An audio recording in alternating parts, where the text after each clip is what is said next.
ஐந்தாம் தமிழர் சங்க நேயர்கள் அனைவருக்கும் வணக்கம்.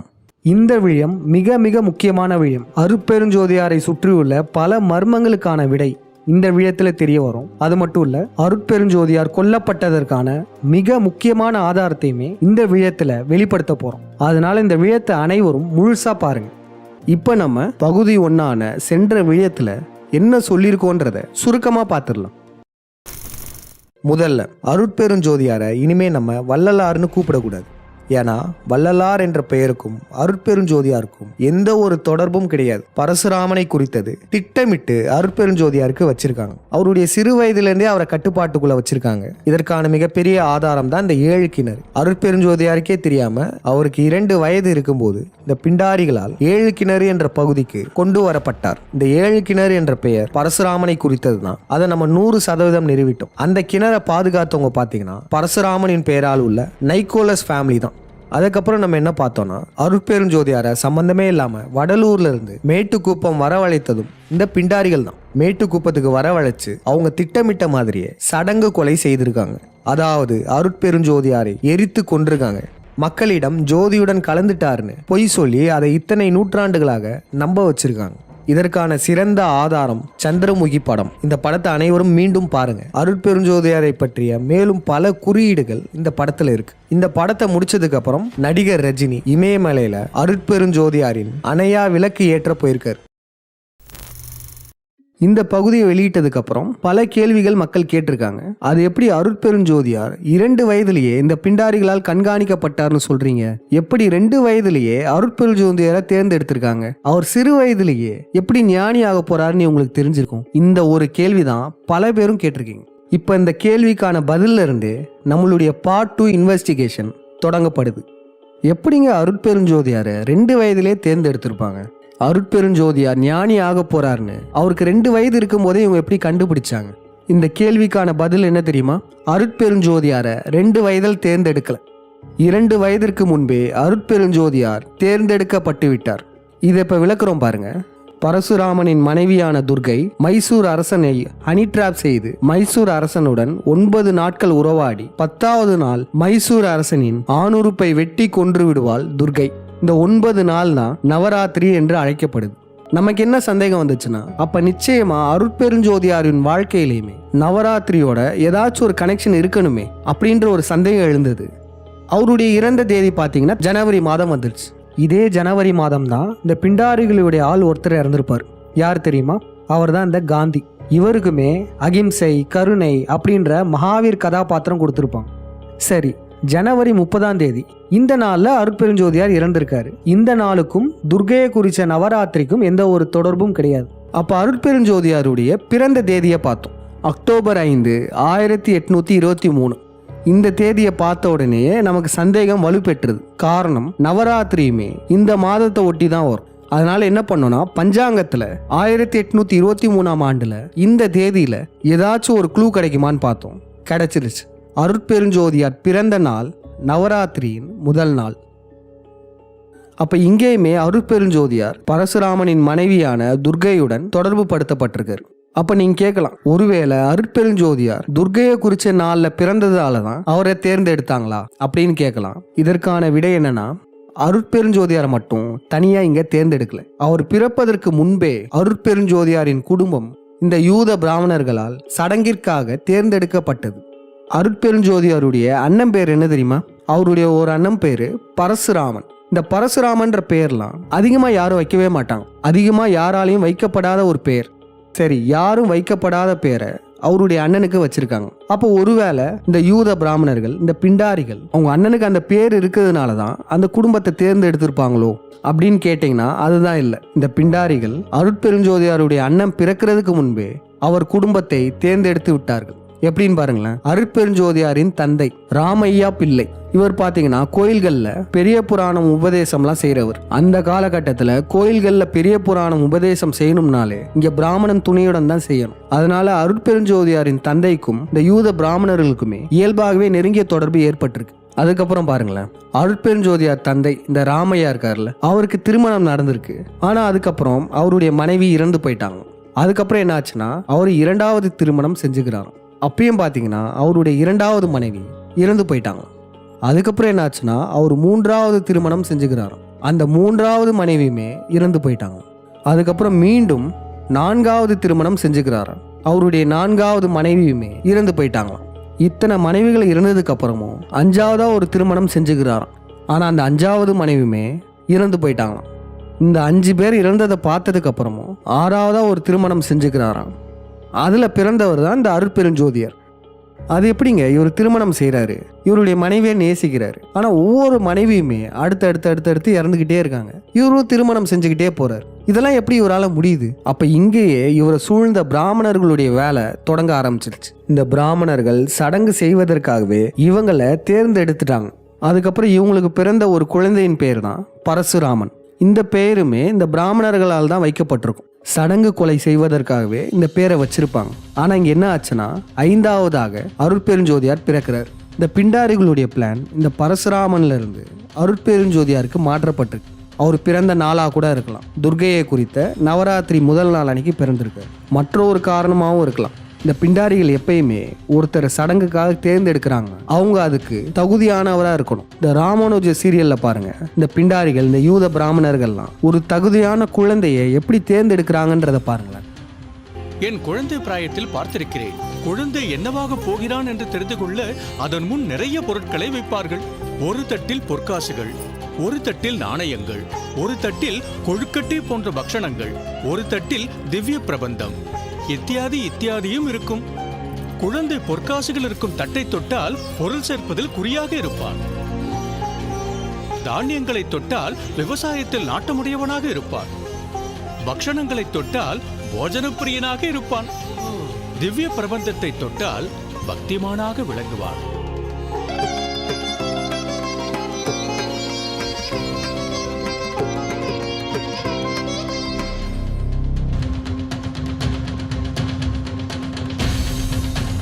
பார்த்தீங்களா, ஒருத்தரை தேர்ந்தெடுக்கிறாங்கன்னா குழந்தை பருவத்திலிருந்தே அவங்களுடைய செயல்பாடுகளை வச்சு கண்டுபிடிச்சிக்கிறாங்க. இது போன்று அருட்பெருஞ்சோதியாரையுமே கண்டுபிடிச்சிருப்பாங்க. துர்க்கையை குறித்த நவராத்திரி அன்றும் பிறந்திருக்காரு.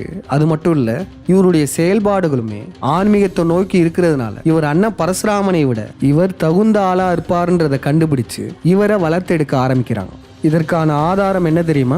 அருட்பெருஞ்சோதியாருக்கு 5 மாதம் இருக்கும்போது சிதம்பரம் கோயிலுக்கு கூட்டு போயிருக்காங்களாம். அப்ப அங்க சிதம்பரம் கோயில்ல இருக்க அந்த யூத பிராமணன் இப்படி சொல்றான், இந்த குழந்தை அந்த வெட்ட வெளியை பார்த்து சிரிக்குது, இதுக்கு சிதம்பரம் ரகசியம் தெரிஞ்சிருச்சு. இந்த குழந்தை சாதாரண குழந்தை இல்ல, ஞான குழந்தை அப்படின்னு சிதம்பரம் கோயில்ல அப்பையான்ற ஒரு பிராமணன் அருட்பெருஞ்சோதியார சொல்லி வச்சிருக்கான். இதுதான் பிராமணர்களுடைய திட்டங்க. அவங்க வளர்த்து விட போற குழந்தைக்கு இப்படிதான் ஹைப் கொடுப்பாங்க. இப்போ எடுத்துக்காட்டுக்கு பாத்தீங்கன்னா திருஞான சம்பந்தர் இருக்கார்ல, அவருமே இந்த பிண்டாரிகளின் ஏற்பாடு தான். அவர் 2 வயது குழந்தையா இருக்கும்போது அவருடைய அப்பா குளிக்கிறதுக்கு போனாராம். இந்த 2 வயது திருஞான சம்பந்தர் அழுததுனால அந்த குழந்தையும் கூட்டிட்டு போனாராம். அப்புறம் அவருடைய அப்பா நீருக்குள்ள போய் ஜபம் பண்ணாராம். இதை பார்த்து இந்த குழந்தை பயந்துருச்சான், அழ ஆரம்பிச்சுதான். அதுக்கப்புறம் என்ன ஆச்சுன்னா சிவனும் பார்வதியும் வந்து இந்த குழந்தைய பார்த்துக்கிட்டாங்க. முதல்ல 2 வயது குழந்தைய நீர்நிலைகள் கிட்ட கூட்டிட்டு போய் தனியா விடுறதே மிகப்பெரிய ஆபத்தான ஒன்று. தனியா விட்டுட்டு போய் ஒரு போய் குளிச்சானாம்.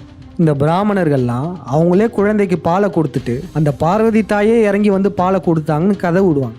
அந்த 2 வயது குழந்தைக்கும் எதுவும் தெரிய போறது இல்லை. மக்களுமே அதை நம்பிடுவாங்க.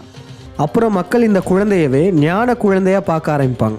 இது மாதிரி தான் இந்த பிராமணர்கள் அவங்க வளர்த்தெடுக்க போறவங்களுக்கு ஹைப் கொடுப்பாங்க. அப்படிதான் இங்கே அருட்பெருஞ்சோதியாருக்குமே நடந்திருக்கு. 5 மாதத்திலேயே இவர் ஒரு ஞான குழந்தைன்னு சொல்ல ஆரம்பிச்சிருக்காங்க. இது ஏன் செய்யறாங்க தெரியுமா? அருட்பெருஞ்சோதியார மகாவீரா வளர்க்க முடிவெடுத்துட்டாங்க. முருகனின் குணங்கள் அவருக்கு இருக்கணும். அதனால என்ன பண்ணாங்கன்னா சிறு வயதுல இருந்தே அருட்பெருஞ்சோதியாருக்கு இந்த பிராமணர்கள் பாடம் எடுத்து வளர்க்க ஆரம்பிச்சிட்டாங்க. அருட்பெருஞ்சோதியார் எங்கேயும் படிக்கவே போலன்னு வரலாறு இருக்கும். அவர் ஒழுங்கா படிக்க மாட்டாரு, ஆனா அவர் ஞானம் அடைஞ்சதுனால அவருக்கு எல்லாமே தெரிய வந்துருச்சு அப்படின்னு சொன்னது பொய் தான். அருட்பெருஞ்சோதியாருக்கு இந்த பிண்டாரிகள் தான் பாடம் எடுத்திருக்காங்க. அருட்பெருஞ்சோதியாரை பார்த்தீங்கன்னா தமிழ் சார்ந்த பல ஆய்வுகளை செஞ்சிருக்காரு. ஓலைச்சுவடிகள் ஆய்வுல இருந்து கல்வெட்டுகள் ஆய்வு அப்படின்னு பல ஆய்வுகள் செஞ்சிருக்காரு. தமிழ்ல புலமை வாய்ந்தவரா இருந்திருக்காரு. சரி, இது எல்லாமே அவர் ஞானத்தால இயல்பாகவே வந்திருக்கும்னு நம்ம நினைப்போமே. அவர் ஞானம் அடைஞ்சனால தமிழ் அவருக்கு நல்லா வந்துருச்சு. ஆனா இங்க சமஸ்கிருதம் எப்படி அவருக்கு தெரியும்? சமஸ்கிருத மொழி பார்த்தீங்கன்னா தமிழ்லேருந்து உருவாக்கப்பட்ட ஒரு குப்பை மொழி. அந்த மொழி எப்படி இவருக்கு தெரிஞ்சிருக்கும்? அதுவும் அருட்பெருஞ்சோதியார் சமஸ்கிருதத்தில் எக்ஸ்பர்ட்டாக இருந்திருக்காரு. இந்த யூத பிராமணன் காஞ்சி சங்கராச்சாரியாரே இவர்கிட்ட வந்து சந்தேகம் கேட்பாராம். சமஸ்கிருத மொழியில அருட்பெருஞ்சோதியார் அவ்வளோ புலமை பெற்றவராம். நம்ம கேட்குற கேள்வி என்னன்னா, இந்த மொழி எப்படி இவருக்கு தெரிய வந்தது? காரணம், இந்த பிண்டாரிகள் சிறு வயதிலிருந்தே அவருக்கு பாடம் எடுத்திருக்காங்க. ஆன்மீகம் சார்ந்த பல ஓலைச்சுவடிகளை கொடுத்துருக்காங்க. மேலும் பல ஆன்மீக பயிற்சிகளையுமே கொடுத்துருக்காங்க. ஏன்னா இவரை பரசுராமனின் பிம்பமான மகாவீரா வளர்க்கணுன்றது இந்த பிண்டாரிகளின் குறிக்கோளா இருந்திருக்கு. மகாவீர்னா முருகனும் பரசுராமனும் கலந்தது. அதனாலேயே முருகன் சார்ந்த விடயத்துல அருட்பெருஞ்சோதியாரை மூழ்க வச்சிருக்காங்க. இந்த ட்ரைனிங் எல்லாமே அவருக்கு 2 வயதிலே ஆரம்பிச்சிட்டாங்க. அதற்காக தான் அருட்பெருஞ்சோதியாரை இந்த பரசுராமனை குறித்த 7 கிணறுன்ற பகுதிக்கு வரவழைச்சிருக்காங்க. அவர் 2 வயதுல இருந்து 35 வயது வரையுமே இந்த இடத்துல தான் அருட்பெருஞ்சோதியார் இருந்திருக்காரு. ஆனா இதுல என்ன ஒரு ட்விஸ்ட் தெரியுமா? அருட்பெருஞ்சோதியாருக்கு இந்த பிண்டாரிகளை பற்றி ஏதோ ஒரு விதத்துல தெரிஞ்சிருக்கு. அது மட்டும் இல்ல, அருட்பெருஞ்சோதியார் உண்மையான முருக பக்தரா இருக்காரு. அவருக்கு சமஸ்கிருதம் கத்து கொடுத்தாலும் கூட அருட்பெருஞ்சோதியார் தமிழுக்கு அதிகப்படியான தொண்டாற்றி இருக்காரு. இந்த காஞ்சி சங்கராச்சாரியர் கிட்ட கூட தமிழை விட்டு கொடுக்காம பேசியிருப்பாரு. அவருடைய வாழ்நாள் முழுக்க தமிழர்களுக்கு நல்லது மட்டுமே செஞ்சிருக்காரு. எந்த ஒரு தீங்கும் செய்யலை. இந்த பிண்டாரிகள் அருட்பெருஞ்சோதியார் அவங்களுடைய கண்ட்ரோல்லே வச்சுக்கலாம்னு நினச்சிருந்தாங்க. ஆனால் அதுதான் இங்கே நடக்கலை. அருட்பெருஞ்சோதியார் சுயமாக இயங்கி மக்களுக்கு நல்லதும் செய்ய ஆரம்பிச்சிட்டார். அருட்பெருஞ்சோதியார் சித்தர் நிலை அடைந்ததால தான் இவருக்கு இந்த பிண்டாரிகளை பற்றி தெரிய வந்திருக்கு. இந்த பிண்டாரிகளை விலகி வந்திருக்காரு. பலருமே என்ன நினைச்சிட்டு இருக்காங்கன்னா, சித்தர் நிலையில இருப்பவங்கனாலே மாயாஜாலம் பண்றவங்க, பல சித்து விளையாட்டுகளை பண்றவங்க தான் சித்தர்கள் நினைச்சிட்டு இருக்காங்க. எல்லா சித்தர்களும் சித்து விளையாட்டுகள் தான் செய்வாங்கன்னு அவசியம் கிடையாது. சித்தர்கள்னா யாரு, அவங்களுடைய தன்மைகள் எப்படி இருக்குன்றத நம்மளுடைய மனம் விழயங்கள்ல சொல்லியிருப்போம். இதை பத்தி தெரிஞ்சுக்கணும்னு நினைக்கிறவங்க அந்த விழயத்தை போய் பாருங்க. அருட்பெருஞ்சோதியார் இந்த பிண்டாரிகள் கட்டுப்பாட்டிலே இருந்து அவங்களுடைய கைப்பாவையா இருந்து அவங்க சொல்றதையே கேட்டிருந்தாருன்னா அவர் மேலும் பல ஆண்டுகள் உயிர் வாழ்ந்திருப்பார். ஆனா வெறும் 50 வயதுல அவரை இந்த பிண்டாரிகள் கொன்றதுக்கான காரணம் என்ன தெரியுமா? அவருடைய செயல்பாடுகள். அருட்பெருஞ்சோதியாரின் செயல்பாடுகள் அனைத்துமே விழிப்படைய வைப்பதற்காகவே இருந்திருக்கு. எடுத்துக்காட்டுக்கு பாருங்க, அருட்பெருஞ்சோதியார் சொன்ன அந்த 7 நிறங்கள், அந்த 7 நிறங்களுமே நம்மளுடைய ஆசிவக நிறங்கள். அதே ஆர்டர்ல இருக்கும். இந்த 7 நிறங்களும் நம்ம வாழ்க்கை படிநிலைகளை குறிக்கும். இது நம்மளுடைய 7 சக்கரங்களின் உண்மையான நிறங்களும் கூட.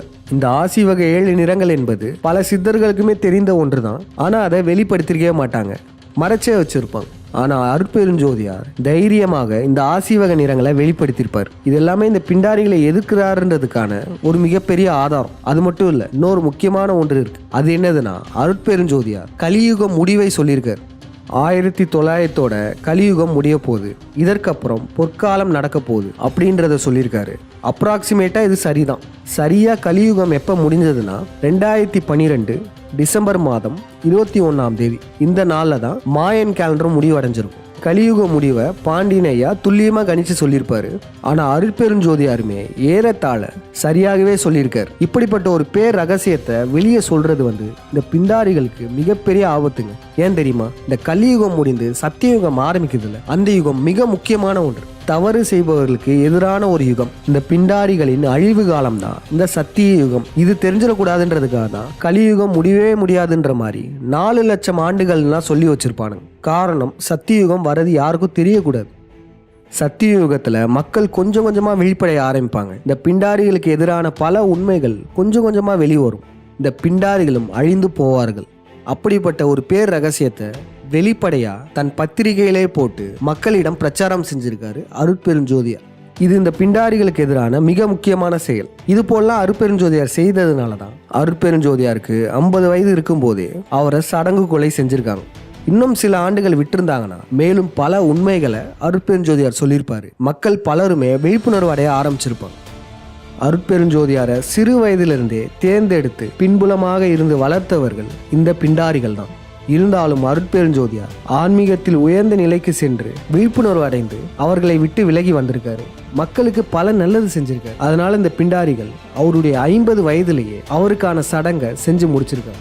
ஒரு சிலர் கேட்பீங்க, ஏன் கடவுள் காப்பாத்தல, இவ்வளோ நல்லவரை எப்படி கடவுள் பார்த்துட்டு சும்மா இருந்தாங்க அப்படின்லாம் கேட்பீங்க.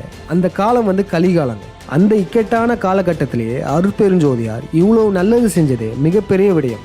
ஏன் இந்த யுகங்கள் முக்கியம், கடவுள்னா யாரு, அவங்களுக்கு எப்படி சக்திகள் இருக்கும், இது போன்ற கேள்விகளுக்கான பதில்லாம் இந்த விழயத்தில் நம்ம தெளிவாக சொல்லியிருப்போம். கமெண்ட் செக்ஷனில் இந்த விழயத்துடைய லிங்க் தரோம். இந்த விழயத்தை பார்க்கணும்னு நினைக்கிறவங்க கண்டிப்பாக போய் பாருங்க. இப்போ அருட்பெருஞ்சோதியாரை சடங்கு செய்து கொண்டிருக்காங்கல்ல, இவ்வளோ பிளான்டாக செஞ்சுருக்காங்கன்னா நிச்சயமாக அருட்பெருஞ்சோதியார் கூடவே இருந்து ஒரு சிலர் குழி பறிச்சிருப்பாங்க. கூடவே அவர் கூட சீடராக இருந்து கடைசியில் அவருக்கு நம்பிக்கை துரோகம் செஞ்சுருப்பாங்க. அது யாருன்றதை இப்போ நம்ம பார்த்துடலாம். தொழுவூர் வேலாயுத முதலியார். இவர் தான் கூட இருந்தே குழி பறிச்சிருக்கார். இது எப்படின்றது இவருடைய செயல்பாடுகளை பாருங்கள், உங்களுக்கே புரிஞ்சிடும். அருட்பெருஞ்சோதியாரை பற்றி அஃபிஷியலாக வாக்குமூலம் கொடுத்தது தொழுவூர் வேலாயுத முதலியார். யார்கிட்ட வாக்குமூலம் கொடுக்குறாரு? தியோசாபிக்கல் சொசைட்டி கிட்ட. தியோசாபிக்கல் சொசைட்டி என்பது இந்த பிண்டாரிகளுடைய சீக்ரெட் சொசைட்டிங்க. தமிழர்களுடைய ஆன்மீக ரகசியங்களை மறைப்பதற்காகவே இந்த சொசைட்டி உருவாக்கப்பட்டது. இந்த சொசைட்டி எப்போ உருவாக்கியிருக்காங்க பாருங்க, நவம்பர் 1875. அருட்பெருஞ்சோதியாரை எப்போ கொண்டாடுங்க? ஜான்வரி 1874. அவர் இறந்து ஒரே ஆண்டில் நியூயார்க்கில் தியோசாபிக்கல் சொசைட்டியை தொடங்கிட்டாங்க. அதுக்கு தமிழ் பேரை பாருங்களேன், பிரம்மஞான சபையாம்.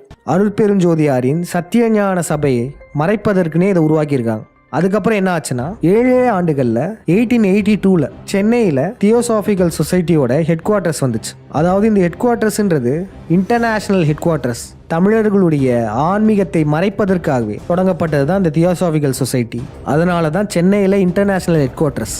இந்த தியோசாபிக்கல் சொசைட்டின்றது ஹெலனா பிளாவட்ஸ் கையால் உருவாக்கப்பட்டது. இவங்க மேலே பல ஃப்ராடுலன் குற்றச்சாட்டுகளுமே இருக்குது. இந்த தியோசாபிக்கல் சொசைட்டிக்கு இந்த தொழுவூர் வேலாயுத முதலியார் போயிட்டு வாக்குமூலம் கொடுக்குறார். இவருக்கு வாக்குமூலம் கொடுக்கறதுக்கு வேற இடமே கிடைக்கலையா? ஏன் கவர்மெண்ட் கிட்ட போய் கொடுத்துருக்கலாம், இல்லை இவரே அருட்பெருஞ்சோதியாரை பற்றி புத்தகம் எழுதியிருக்கலாம். சம்பந்தமே இல்லாமல் இந்த சீக்ரெட் சொசைட்டி கிட்ட போய் வாக்குமூலம் கொடுத்துருக்கார். அதாவது ஜனவரி 30 போனார், அதுக்கப்புறம் திரும்பியே வரல. ஒரு ஆண்டுக்கு அப்புறம் திறந்து பார்க்கும்போது அங்கே அவர் இல்லை அப்படின்னு சொல்லி அருட்பெருஞ்சோதியாருக்கு கூடவே இருந்த அவரின் சீடரான தொழுவூர் வேலாயுத முதலியார் வாக்குமூலம் கொடுத்துருக்கார். இந்த தொழுவூர் வேலாயுத முதலியார் என்னெல்லாம் செஞ்சிருக்காருன்னு பாருங்களேன். சங்கர விஜயம்னு ஒரு வசன நூல் எழுதியிருக்கார். அதாவது காஞ்சி சங்கராச்சாரியுடைய வரலாறு. இதுதான் அருட்பெருஞ்சோதியார் சொல்லி கொடுத்தாரா? அவர் வாழ்நாள் முழுக்க ஆரிய எதிர்ப்புடனே வாழ்ந்தவர் அருட்பெருஞ்சோதியார். ஆனால் அவர் கூட இருந்தவர் இந்த தொழுவூர் வேலாயுத முதலியார். காஞ்சி சங்கராச்சாரியார் வரலாறை வடமொழியிலேருந்து டிரான்ஸ்லேட் பண்ணிட்டு தமிழ் எழுதியிருக்கார். இது ரொம்ப அவசியமா? அப்போ முதல்ல இவர் யாரு? இவர் முதல்ல தமிழரா? அவர் எழுதின புத்தகத்திலேயே நூலாசிரியர் வரலாறுன்னு ஒன்று இருக்கு, அதில் அவரை பற்றி இருக்கும். அதை பாருங்களேன். இவர் 5 வயதில் பள்ளிக்கு சென்று முதலில் தெலுங்கும் வடமொழியும் கற்று பின்பு தமிழ் கற்றனர். அதாவது ஸ்கூலில் முதல்ல தெலுங்கு கற்றுக்கிட்டாராம், அதுக்கப்புறம் வடமொழிகள் கற்றுக்கிட்டாராம், அதுக்கப்புறம் தமிழ் கற்றுக்கிட்டாராம். இதுலேருந்தே தெரியுது இவர் தமிழராக இருக்க வாய்ப்பே இல்லை. பல தெலுங்கர்கள் முதலியார் பட்டம் தான் போட்டுட்டு இருந்திருக்காங்க. அண்ணாதுரையாக இருக்கட்டும், விஜயுடைய அம்மாவாக இருக்கட்டும், அந்த லிஸ்ட்டில் தான் இவருமே வரார். இவர் வேற என்ன காரியம் தெரியுமா செஞ்சிருக்காரு? அருட்பெருஞ்சோதியாருக்கு சம்பந்தமே இல்லாத பேரான வள்ளலார்ன்ற பேரை வச்சதே இவர் தான்.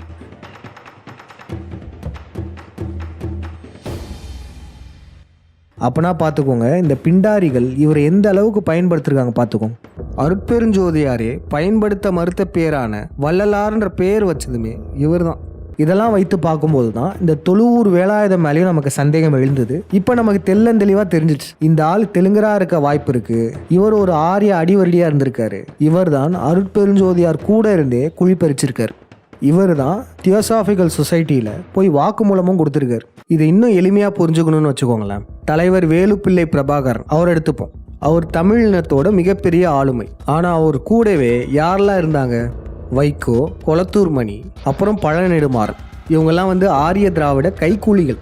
இந்த காலகட்டத்தில் இவங்க போலின்றது நம்ம கண்டுபிடிச்சிட்டோம். ஆனால் அந்த போர் சூழலில் அந்த காலகட்டத்தில் இவங்களெல்லாம் நம்ம நம்பணும். நம்ம மட்டும் இல்லை, தலைவர் பிரபாகரன் அவர்களும் இவர்களை நம்பினார்.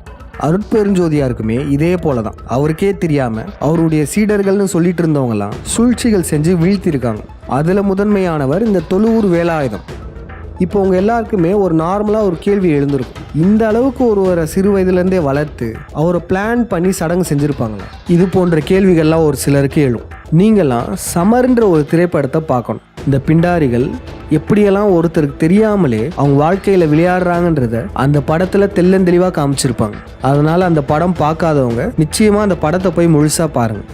அருட்பெருஞ்சோதியாருமே இந்த படத்தில் வர்றது மாதிரி தான் அவருக்கே தெரியாமல் இந்த பிண்டாரிகள் அவரை இயக்கியிருப்பாங்க. இப்போ ஒரு சிலருக்கு தோணும், படத்தெல்லாம் ஏன் முக்கியமாக சொல்கிறீங்க, படத்தை படமாக பாருங்கள், படம்லாம் ஒரு ப்ரூஃபாக சொல்கிறீங்களே அப்படின்லாம் தோணும். போன முறை கூட சந்திரமுகி படம் சொல்லியிருப்போம். அருட்பெருஞ்சோதியாரை எடுத்தது தான் அந்த படமாகவே ஆக்கியிருப்பாங்க. ஆனால் அதற்குமே பலருமே கமெண்ட் செஞ்சுருப்பாங்க, இந்த படம் வந்து ஒரு ரீமேக் படம், மலையாளம் ரீமேக்கு, இது எப்படி ஒரு ப்ரூஃபா சொல்ல முடியும் அப்படின்லாம் சொல்லியிருப்பேன். அப்படிப்பட்டவங்களுக்கு தான் இப்போ நம்ம தெளிவாக ஒன்று சொல்ல போகிறோம். இந்த மூவி டீகோடிங் எவ்வளோ முக்கியத்துவன்றதை இப்போ சொல்ல போகிறோம். அதுக்கு நம்ம இன்னொரு மூவியை டீகோட் பண்ண போகிறோம். படத்தை டீகோட் பண்ணுறது எவ்வளோ முக்கியமானதுன்றது உங்களுக்கு இப்போ புரிய வரும் பாருங்க. இப்போ நம்ம என்ன மூவி டீகோட் பண்ண போகிறோம்னா சந்திரமுகி படத்துடைய முந்தைய வெர்ஷன், இந்த படத்தை தான் டீகோட் பண்ண போகிறோம். முதல்ல இந்த மணிச்சித்திரதாளுன்ற இந்த படத்துடைய ரீமேக் தான் இந்த சந்திரமுகி. இதனுடைய கதை கருவு என்னவா பார்த்தோம், துர்கை தன் கணவனான பரசுராமனை பழி வாங்குற மாதிரி காமிச்சிருப்பாங்க. அது ஏன் பழி வாங்கணும், வரலாற்று ரீதியாக பார்க்கும்போது கிபி 3ஆம் நூற்றாண்டு வாக்கில் யூத இனத்தை சேர்ந்த இந்த பரசுராமன் தமிழர்களை கைப்பற்ற பார்த்தான். ஆனால் தமிழர்களை கைப்பற்றணும்னா மைசூர் அரசனை வீழ்த்தினால்தான் முடியும். மைசூர் அரசனை வீழ்த்தி அவனுடைய படைபலத்தெல்லாம் வச்சு தமிழ்நாட்டு பாண்டியர்களை வீழ்த்த முடிவு செய்தான். மைசூர் அரசனை வீழ்த்துறதுக்கு இந்த யூதருக்கே உரித்தான ஒரு சூழ்ச்சியை கையாண்டான். அதுதான் ஹனி ட்ராப். பெண்களை வைத்து ஆண்களை ஏமாற்றுவது. அது காதலித்து ஏமாற்றுவதாகவும் இருக்கலாம், திருமணம் செய்து ஏமாற்றுவதாகவும் இருக்கலாம், இல்ல தவறான உறவு வைத்து ஏமாற்றுவதாகவும் இருக்கலாம். இதற்கு பெயர் தான் ஹனி ட்ராப். இப்படிதான் மைசூர் அரசனை ஹனி ட்ராப் செய்யறதுக்கு தன் மனைவியும் தங்கையுமான துர்கையவே அனுப்பி வச்சிருக்கான். யூத பிராமண பெண்ணான இந்த துர்கையானவள் மைசூர் அரசனுடன் 9 நாட்கள் உறவாடி 10வது நாள் மைசூர் அரசனின் ஆணுறுப்பை வெட்டி கொன்றாள். இந்த 9 நாளை தான் நவராத்திரியா மாத்திட்டாங்க. இதற்கு பல ஆதாரங்களும் சான்றுகளுமே நம்மளுடைய விழியங்கள்ல கொடுத்துருப்போம். இந்த துர்கை என்ற பெண்ணும் சரி, பரசுராமனும் சரி, நம்மன் கடவுள் எல்லாம் கிடையாது. இந்த யூத பிராமணர்கள் தான் திட்டமிட்டு அவங்களுடைய முன்னோர்களை கடவுள் உருவங்களா மாற்றி நம்மளை வணங்க வச்சிருப்பாங்க. மைசூர் என்பது எருமையூர்னு சொல்லுவாங்க. அங்க எருமைகள்லாம் ஃபேமஸ். துர்கை எருமையை கொல்ற மாதிரி பல சிற்பங்கள் காணப்படும். இதனுடைய உள்ளர்த்தம் இதுதான்.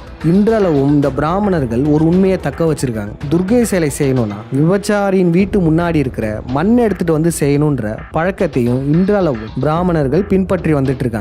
இதற்கான உள்ள அர்த்தங்கள்லாம் இப்ப நம்ம சொன்ன வரலாற்று உண்மைதான். இப்ப இந்த சந்திரமுகி படத்துல ஏன் துர்கை பரசுராம கொல்ற மாதிரி காமிக்கிறாங்கன்னா, பரசுராமன் துர்கையை அனுப்பி வச்சுட்டான். 9 நாள் உறவாடி 10வது நாள் மைசூர் அரசனின் ஆணுறுப்பை வெட்டி மைசூர் அரசனை கொன்றார்.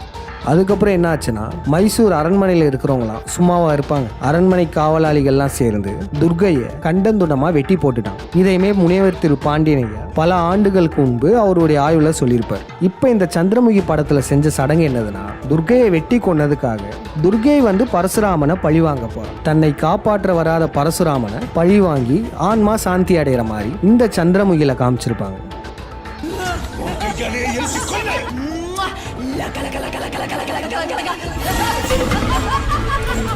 இதுதான் இந்த சந்திரமுகி படத்துடைய டீகோட். ஆனா சென்ற விடயத்தில் என்ன பார்த்தோம், இந்த படம் பரசுராமனை பழிவாங்கக்கூடிய படம்.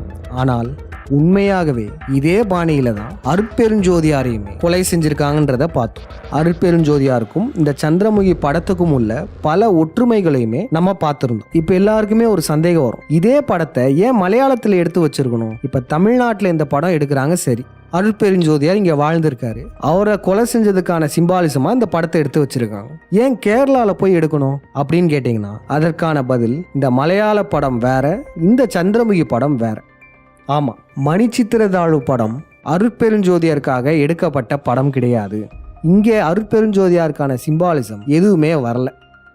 சந்திரமுகி படத்துல பாம்பு முக்கியமா வரும், அந்த பாம்புலாம் இதுல வராது. அதே மாதிரி கண்ணில் ஒளி காட்டுவாங்க பாத்தீங்களா, அது மாதிரி இந்த படத்துலலாம் வராது.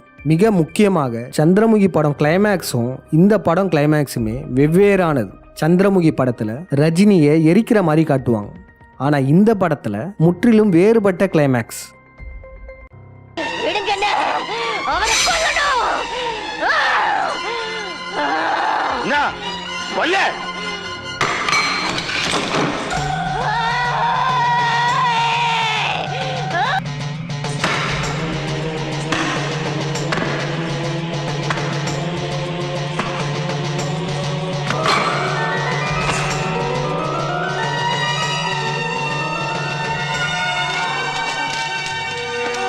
சந்திரமுகி படத்துல துர்காஷ்டமி அன்னைக்கு யார பழி வாங்குவா? சைக்காட்ரிஸ்ட் ரஜினி, அதாவது பரசுராமனான மகாவீர பழி வாங்குவா. ஆனா இந்த படத்துல சைக்காட்ரிஸ்டான மோகன்லால பழி வாங்க மாட்டான். அதற்கு மாறா அவளுடைய கணவனையே பழி வாங்குவா.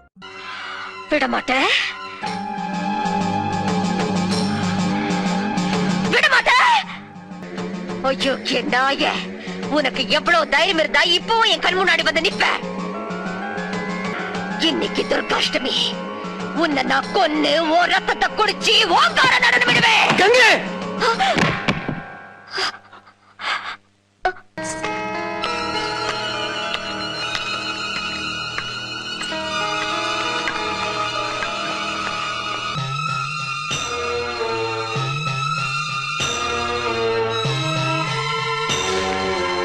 அதனால இப்ப எல்லாருக்குமே இப்ப தெளிவா புரிஞ்சிருக்கும். இந்த மணிச்சித்திரதாழு படம் வேற, சந்திரமுகி படம் வேற.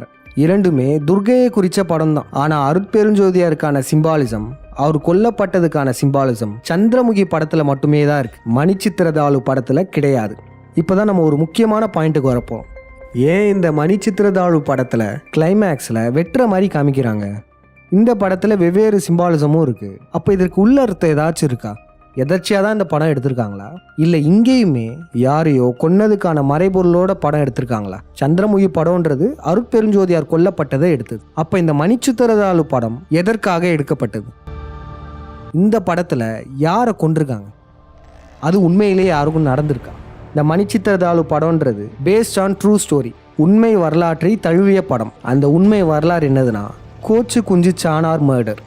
இந்த மர்டர் கேஸை வச்சு தான் இந்த படத்தையுமே எடுத்திருக்காங்க. கோச்சு குஞ்சு சானார் என்பவர் 20ஆம் நூற்றாண்டில் வாழ்ந்த ஒரு குறுநில ஜமீன்தார். அவருடைய கொலையை வச்சு தான் இந்த படம் எடுக்கப்பட்டதுன்றாங்க. அப்போ இதுலேருந்து நமக்கு என்ன தெரியுது? நிச்சயமாக இவருடைய கொலையும் இந்த பிண்டாரிகளால் செய்யப்பட்ட துர்கைக்கான சடங்காக தான் இருக்கணும். இந்த படத்தையே டீகோட் செஞ்சாலே அங்கே உண்மையில் என்ன நடந்திருக்குன்றது நமக்கு தெரிய வரும். இந்த படத்துடைய ஃப்ளாஷ்பேக்கில் என்ன சொல்லுவாங்கன்னா, ஒரு குறுநில மன்னர் இருந்திருக்காரு. அந்த மன்னர் பார்த்தீங்கன்னா நாகவல்லி என்பவளை விரும்பி அரண்மனைக்கு கூட்டிட்டு வந்திருப்பான். ஆனால் அந்த நாகவல்லி அரண்மனைக்கு பக்கத்திலேயே அவளுடைய காதலனான ராமநாதன் என்பவனை தங்க வச்சிருப்பான். இது அந்த ஜமீன்தாருக்கு தெரிய வந்து அந்த ஜமீன்தார் நாகவல்லியை வெட்டி கொண்டுட்டார். நல்லா கவனிச்சுக்கோங்க, சந்திரமுகி படத்தில் டான்ஸ் மாஸ்டர் விஸ்வநாதனை வெட்டி கொண்டிருப்பாங்க. அதுக்கப்புறம் அந்த சந்திரமுகியை எரிச்சிருப்பாங்க. ஆனால் இதில் என்ன காட்டுறாங்க? ராமநாதனை இவர் எதுவுமே செய்யலை, அந்த நாகவல்லியை தான் வெட்டி கொண்டிருக்கார். அதுவும் இதில் இந்த காட்டப்படுற ராஜா பார்த்தீங்கன்னா சைக்காட்ரிஸ்ட் கதாபாத்திரம் கிடையாது. அதற்கு மாறாக இந்த கங்காவுடைய கணவனின் கதாபாத்திரம். இப்போ இதை நம்ம டீகோட் பண்ணுறோம் பாருங்க. முனைவர் திரு பாண்டியன் என்ன சொல்லியிருப்பாரு? சந்திரமுகி படத்தில் தலையை வெட்டி கொல்லப்பட்ட அந்த டான்ஸ் மாஸ்டர் குணசேகரன் என்பவன் மைசூர் அரசன். அதுக்கப்புறம் அந்த ராஜா கதாபாத்திரம் இருக்குல்ல, அது வந்து யூத பரசுராமனை குறிச்சதுன்னு சொல்லியிருப்பார். ஆனால் இந்த படம் அதுக்கு மாறா இருக்கு. இதில் இந்த டான்ஸ் மாஸ்டர் பேர் என்ன தெரியுமா? ராமநாதன். அதாவது இந்த டான்ஸ் மாஸ்டர் என்பவன் பரசுராமன். இதில் இந்த ராஜா என்பவர் நேரடியாக மைசூர் அரசனை குறிக்கும். அப்ப இந்த படத்துல என்ன சொல்ல வராங்க? மீண்டும் துர்கை மைசூர் அரசனையே பழிவாங்கிற மாதிரி காமிச்சிருக்காங்க.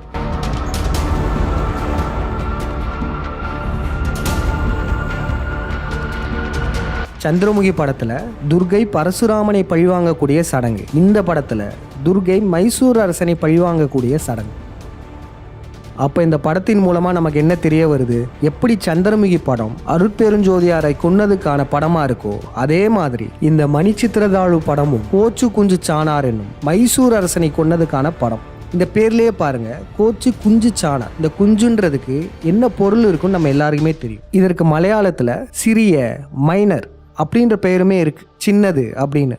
ஆனால் இதனுடைய உண்மையான அர்த்தம் ஆணுறுப்பை தான் குறிக்கும். இந்த கோச்சு குஞ்சு சானார் என்பவருமே 3ஆம் தலைமுறை தான். அதாவது 3 தலைமுறையா இந்த பேருடைய ஒரு குடும்பத்தை உருவாக்குறாங்க. அதற்கு முன்பு இந்த பேரே கிடையாது. இந்த பேருடைய ஒரு குடும்பத்தையே இந்த பிண்டாரிகள் உருவாக்கி அதுல 3ஆவது தலைமுறையா வந்தவரை சடங்கு கொலை செய்யறாங்க.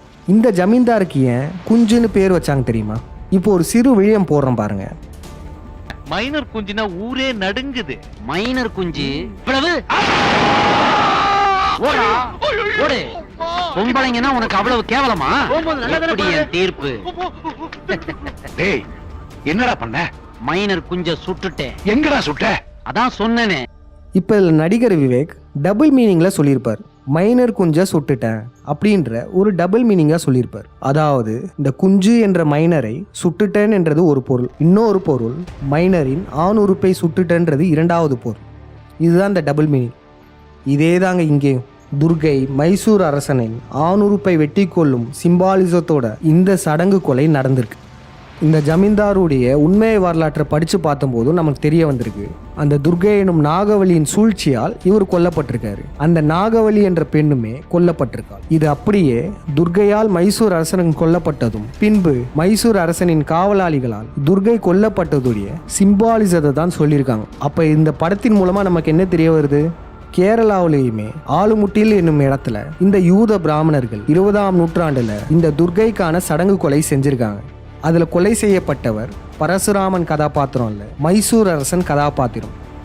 அதனால தான் இந்த படத்துடைய கிளைமேக்ஸ் எரிக்கிற மாதிரி இல்லாம மைசூர் அரசன் வெட்டப்படுவது மாதிரி காமிச்சிருப்பாங்க. ஆனா சந்திரமுகி படத்துல பரசுராமன் என்னும் மகாவீர் எரிக்கப்படுறது மாதிரி காமிச்சிருப்பாங்க.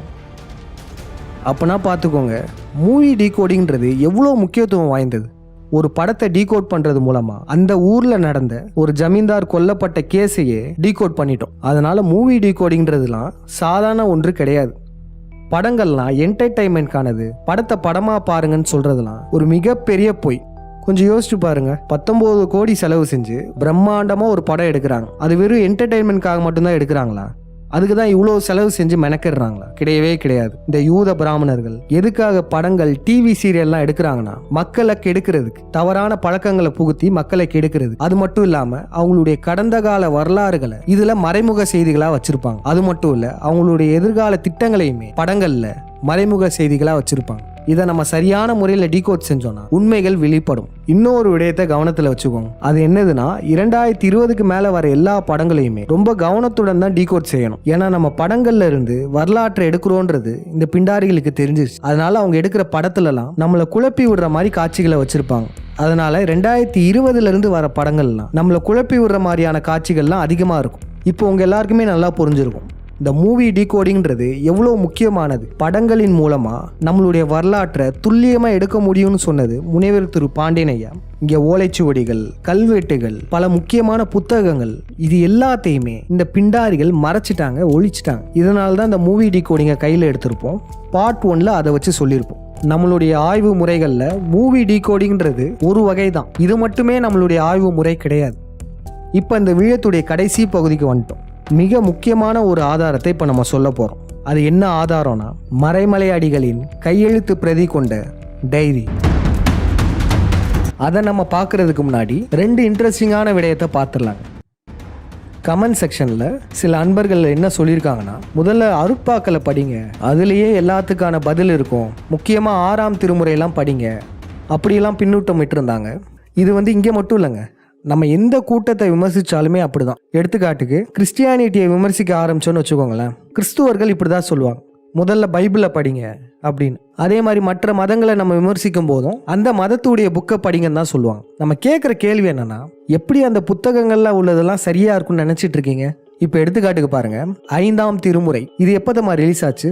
அருட்பெருஞ்சோதியார் இறந்து 6 ஆண்டுகளுக்கு அப்புறம் தான் ரிலீஸே ஆச்சு. அதுவும் இந்த தொழூர் வேலாயுதம் தான் ரிலீஸ் பண்ணியிருக்காரு. இவர் எந்த ஒரு இடைச்செருகளும் சேர்த்திருக்க மாட்டாருன்னு எப்படி நம்புறீங்க? அதுக்கப்புறம் இன்னொன்று, எல்லாருமே பெருமையா சொல்லக்கூடிய 6ஆம் திருமுறை ரொம்பவே முக்கியமான திருமுறை. இது எப்போ தெரியுமா ரிலீஸ் ஆச்சு?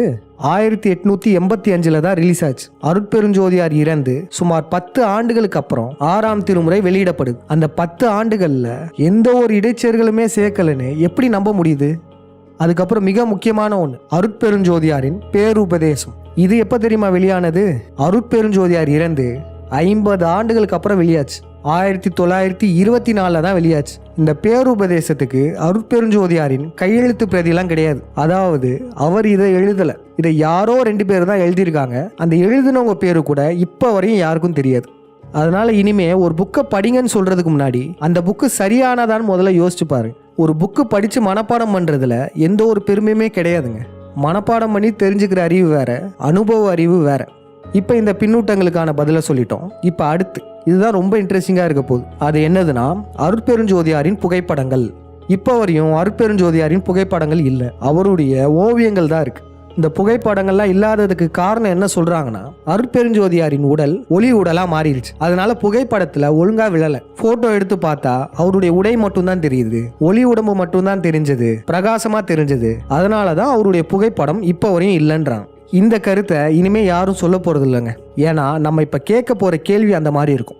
முதல்ல அருட்பெருஞ்சோதியாரின் காலகட்டத்தில் என்ன விதமான கேமரா இருந்ததுன்னா டெகுவாரா டைப் கேமரா இருந்துச்சு. டைரெக்டாக பாசிட்டிவ் மட்டும்தான் எடுக்கும். நம்மளே பார்த்துருப்போம், பல கேமராக்களில் நெகட்டிவ் எடுத்துட்டு அந்த நெகட்டிவை பாசிட்டிவ் இமேஜாக மாற்றுவோம். ஆனால் இந்த வகையான கேமராக்களில் நேரடியாக பாசிட்டிவே எடுத்துரும். இந்த கேமரால என்ன பண்ணுவாங்கன்னா, ஒரு காப்பர் பிளேட்டை வச்சுட்டு அதுக்கு பின்னாடி சில்வர் ஆக்சைடை தடவிட்டு போட்டோ பிடிப்பாங்க. 2 நிமிடத்துல போட்டோ எடுத்துரும். அதுக்கப்புறம் இந்த லேப்ல கொண்டு போயிட்டு சில கெமிக்கல் ப்ராசஸிங்லாம் செஞ்சுட்டு போட்டோவை உருவாக்குவாங்க.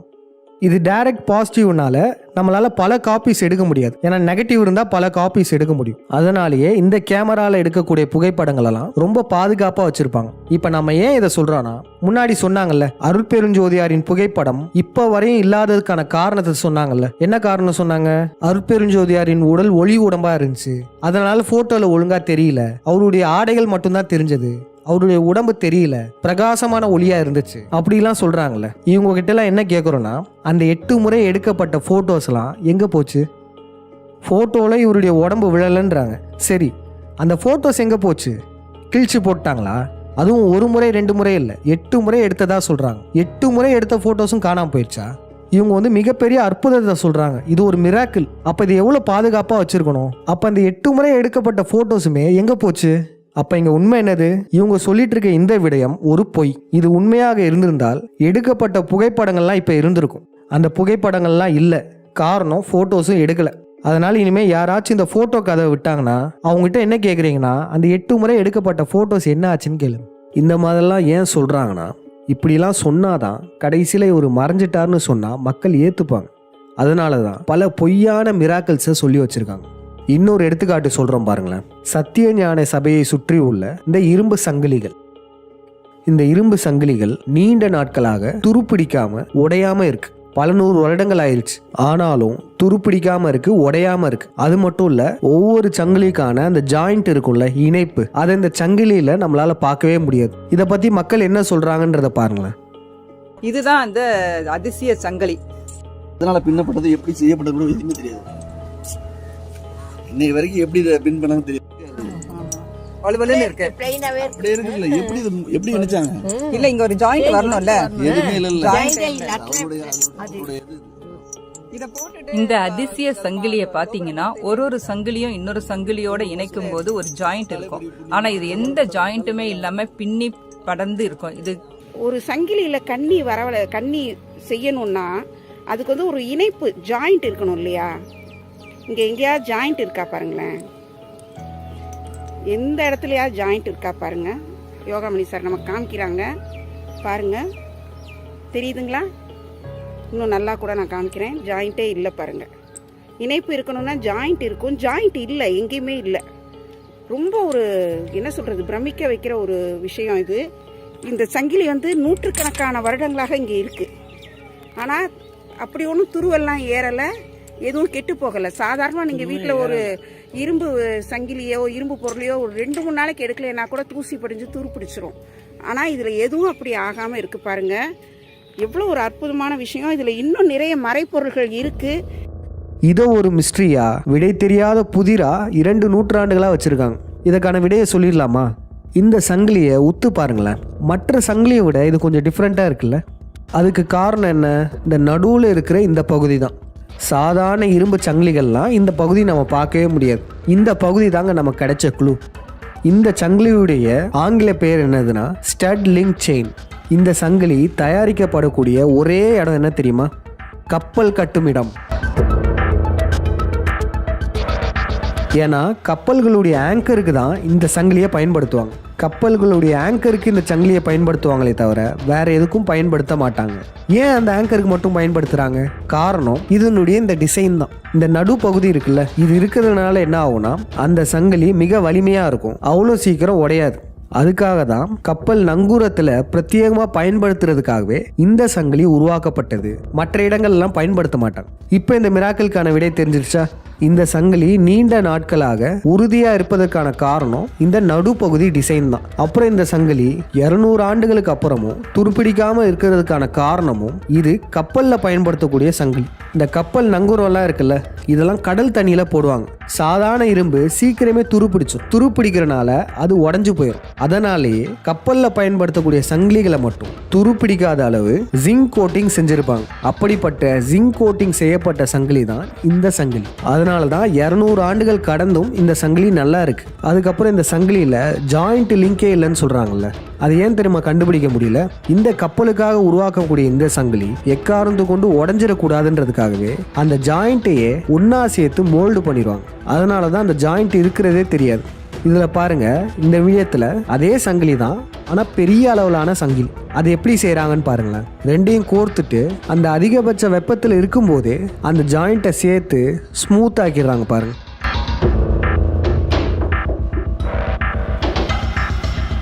இதனால தான் அந்த சங்கிலியில் ஜாயிண்டே தெரியாது. இப்போ சொல்லுங்க, இந்த சத்தியஞான சபையில் இருக்கிற இந்த சங்கிலி ஒரு மிராக்கிளா இல்லை சயின்ஸா? இது ஒரு சயின்ஸுங்க. ஆனால் இத்தனை நூற்றாண்டுகளாக இது ஒரு அதிசயம்னு சொல்லிட்டு மக்களை ஏமாத்திட்டு இருக்காங்க. இப்படி இவங்க இது மாதிரியான கட்டுக்கதைகள்லாம் சொல்லிட்டு இருக்கிறதுனால என்ன விளைவு தெரியுமா ஏற்படும்? எதிர்காலங்களில் சன்மார்க்கம் ஒரு விஞ்ஞான மார்க்கம், அதுல சயின்ஸ் இருக்கு அப்படின்னு சொல்லிட்டு பல விஞ்ஞானம் சார்ந்தவர்கள்லாம் வருவாங்க. அந்த சமயத்துல அவங்க இது மாதிரியான மிராக்கிள்ஸ்ன்ற பேர்ல உள்ளதெல்லாம் ஆராய்ச்சி செஞ்சு பார்த்தாங்கன்னா கடைசியில கெட்ட பேர் யாருக்கு வரும்? அருட்பெருஞ்சோதியாருக்கு தான் வரும். அப்ப திட்டமிட்டு இந்த சன்மார்க்க தலைமைகள், இந்த கருப்பு ஆடுகள்லாம் அருட்பெருஞ்சோதியாருக்கு கெட்ட பேர் ஏற்படுத்தணுன்றதுக்காகவே இப்படி பண்றாங்களா? அதுக்கு மட்டும் இல்லைங்க, முன்பே சொன்னது போலதான் அவருக்கு கெட்ட பேர் மட்டும் ஏற்படுத்தல. இது மாதிரியான கட்டுக்கதைகள் மூலமா அருட்பெருஞ்சோதியார ஒரு மாயாஜால வித்தக்கார மாதிரி மக்கள் மனசுல பதிய வைக்கிறாங்க. அதனால மக்களுமே அவர் கடைசியில மறைந்து போயிட்டாரு அப்படின்னு சொன்னா எந்த கேள்வியும் கேட்காம நம்பிட்டு போயிடுவாங்க. அதுக்காக தான் இது மாதிரியான கட்டுக்கதைகளை திட்டமிட்டு மக்கள் கிட்ட திணிக்கிறாங்க. இப்ப நம்ம கடைசி பகுதிக்கு வரலாம். முக்கியமான ஆதாரமான மறைமலை அடிகளின் டைரியில உள்ள ஒரு குறிப்பு. அதில் என்ன இருக்குன்னு தெரிஞ்சுக்கிறதுக்கு முன்னாடி முதல்ல மறைமலை அடிகள் பற்றி கொஞ்சம் தெரிஞ்சுக்கலாம்.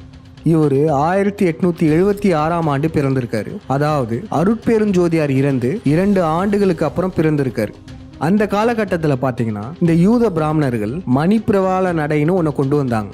அதாவது ஒரு மாலையில் மணியும் பவளமும் சேர்ந்து இருப்பது போல தமிழும் சமஸ்கிருதமும் சேர்ந்திருக்கிற ஒரு மொழி, அதை உருவாக்க பார்த்தாங்க. அதாவது தமிழை அழிக்க பார்த்துருக்காங்க. அதை எதிர்த்து வென்றவர் தான் மறைமலை அடிகள். இவர் பிள்ளை சமூகத்தை சேர்ந்தவர். தமிழ் இனத்திற்காகவும் தமிழ் மொழிக்காகவும் பல கான்ட்ரிபியூஷனை செஞ்சிருக்கார். இயல்பிலேயே இவருக்கு பிராமண எதிர்ப்பு சிந்தனை இருந்தனால சுயமரியாதை இயக்கத்தில் போய் சேர்ந்தார். அதான் இந்த ஈவே ராமசாமி நாயுடு நடத்திட்டு இருந்த போலி இயக்கம். இவருமே ஒரு காலகட்டத்தில் இதை உணர்ந்து ராமசாமி நாயுடுவுடன் சண்டை போட்டு அதுலேருந்து விலகி வந்துடுறார். இவருக்கும் அருட்பெருஞ்சோதியாருக்கும் என்ன தொடர்பு? மறைமலையடிகள் என்பவர் அருட்பெருஞ்சோதியாரின் தீவிர பக்தர், மிக தீவிரமான ஒரு ஃபாலோவருங்க. அது எந்த அளவுக்குன்னா அருட்பெருஞ்சோதியார் எழுதிய அருட்பாக்கள்லாம் இருக்குல்ல, அதெல்லாம் மருட்பா அப்படின்னு சொல்லி பரப்புனாங்க. ஆனா மறைமலையடிகள் என்ன செஞ்சார் தெரியுமா? இப்படி சொல்றவங்களோட நேருக்கு நேர் விவாதம் செஞ்சு வெற்றி பெற்றார். இவைகள்லாம் அருட்பாக்கள் தான் அப்படின்னு சொல்ல வச்சவர். அவருடைய வாழ்நாள் கடைசி வரையுமே அருட்பெருஞ்சோதியாரின் தீவிர பக்தராக இருந்தவர். அப்படிப்பட்ட இவர் நமக்கு ஒரு ஆதாரத்தை கொடுத்துட்டு போயிருக்கார். அது என்னதுன்னா இவருடைய டைரி. இவருக்கு இயல்பாகவே டைரி எழுதுகிற பழக்கம் இருக்கு. அதனால அவ்வப்போது நடக்கும் முக்கிய நிகழ்வுகள் எல்லாம் அந்த டைரியில எழுதியிருப்பார். அப்படி இவர் அருட்பெருஞ்சோதியாரை பற்றியும் ஒரு ரகசியத்தை டைரியில எழுதி வச்சிருக்காரு. அது என்னதுன்னா அருட்பெருஞ்சோதியாரின் மரணம் குறித்த குறிப்புகள். இதுதான் அந்த குறிப்பு. மறைமலை அடிகள் அவருடைய பிற்கால வாழ்க்கையில தமிழ் மொழிக்காக பெருந்தொண்டாற்றியிருக்கார். ஆனா தமிழ்ல மட்டும் இல்ல, அவர் ஆங்கிலத்திலுமே சிறந்து விளங்கியிருக்கார். அவர் சிறு வயதிலிருந்தே ஆங்கிலத்தில் புலமை வாய்ந்தவரா இருந்திருக்கார். அதனால அவர் டைரி எழுதும் பழக்கமும் ஆங்கிலத்துல இருந்திருக்கு. இது என்னது தெரியுமா? மறைமலை அடிகள் அவர்கள் அருட்பெருஞ்சோதியார் மேல தீவிர பக்தியோடு இருந்திருந்தாலுமே அவருக்குமே அருட்பெருஞ்சோதியாரின் மரணத்துல ஒரு சிறு சந்தேகம் இருந்திருக்கு. அதனால 1912ஆம் ஆண்டு பிப்ரவரி மாதம் மேட்டுக்குப்பத்துக்கு போயிட்டு ரகசிய இன்வெஸ்டிகேஷன் செஞ்சிருக்காரு. அதை தான் அவருடைய டைரியில, அதாவது நாட்குறிப்புல எழுதியிருக்காரு. முக்கியமான இடத்த மட்டும் படிக்கிறோம் பாருங்க. We went to Metukuppam where Swami Ramalinga left his material body. I gathered the secret information there that the Swami actually died and the remaining of the body were taken in an earthen pot and placed under the chamber in a room அதாவது மேட்டுக்குப்பத்துக்கு போயிருக்காரு. அங்கே இவர் secret investigation நடத்தியிருக்காரு. அதில் என்ன தெரிய வந்ததுன்னா, அருட்பெருஞ்சோதியார் உண்மையில் இறந்து விட்டார். அவருடைய எஞ்சிய உடல் பகுதிகளை ஒரு மண்பானையில வச்சு, இந்த சத்தியஞான சபை இருக்குல்ல, அதனுடைய சேம்பர், அதற்கு கீழே அண்டர் கிரவுண்ட்ல ஒரு ரூம் இருக்கு. அந்த ரூம்ல அருட்பெருஞ்சோதியாரின் உடல் பாகங்கள் கொண்ட அந்த மண்பானை வைக்கப்பட்டுள்ளது அப்படின்னு சொல்லியிருக்காரு. மறைமலை அடிகளை பாத்தீங்களா, எந்த ஒரு இடத்துலயுமே வள்ளலார்னு குறிப்பிட்டு இருக்க மாட்டார், சுவாமிகள்னு தான் சொல்லியிருக்கு. ஏன்னா அவருக்குமே நல்லாவே தெரியும் இந்த வள்ளலார்ன்ற பெயருக்கும் அருட்பெருஞ்சோதியாருக்கும் எந்த ஒரு தொடர்பும் கிடையாது. இது ஒரு மிக முக்கிய ஆதாரம். ஏன்னா அருட்பெருஞ்சோதியாரின் தீவிர பக்தரான இவரே இவருடைய கைப்பட எழுதியிருக்காரு. இதுதான் நம்ம கையெழுத்து பிரதின்னு சொல்லுவோம். இதுவே சாதாரணமா இது ஒரு புக்ல அச்சிடப்பட்டிருந்ததுன்னா இதனுடைய நம்பகத்தன்மை மிகவும் கம்மி. ஏன்னா எப்படியான இடைச்செருகள் செஞ்சிருக்கலாம். ஆனா இது மாதிரி கையெழுத்து பிரதியில இடைச்செருகள் செய்யறதுலாம் அவ்வளவு சாதாரண விடயம் கிடையாது. அது மட்டும் இல்ல, இவர் அருட்பெருஞ்சோதியாரின் எதிர்ப்பாளராக இருந்தா பரவாயில்ல, இவருடைய கடைசி மூச்சு இருக்கும் வரை அருட்பெருஞ்சோதியாரின் ஃபாலோவராக தான் இருந்திருக்காரு. அப்படிப்பட்ட இவரே அருட்பெருஞ்சோதியார் மறையவில்லை, அவர் இறந்து விட்டாருன்றதை பதிவு பண்ணியிருக்காரு. இந்த டைரியுடைய முக்கியத்துவம் புரிஞ்சுக்கிட்டு இப்போ இந்த டைரி எங்க இருக்குன்றதை தேடணும். ஏன்னா இந்த குறிப்பு இருக்குல்ல, இதை இப்போ நம்ம பொதுவாக விழியத்துல சொல்லிட்டோம்னு வச்சுக்கோங்களேன், இந்த விழியத்துடைய கமெண்ட்ஸ்லேயே வந்து என்ன சொல்லுவாங்கன்னா, இது மறைமலை அடிகளே எழுதலை, இதை நீங்களே உருவாக்கி சொல்றீங்க, இதெல்லாம் பொய் அப்படின்னு சொல்லிட்டு போயிட்டே இருப்பாங்க. அதனால இந்த கையெழுத்து பிரதியுடைய ஒரிஜினல் காப்பியை தேடி போனோம். இப்போ இவருடைய டைரி எங்கே இருக்குன்னா, கன்னிமரா லைப்ரரி.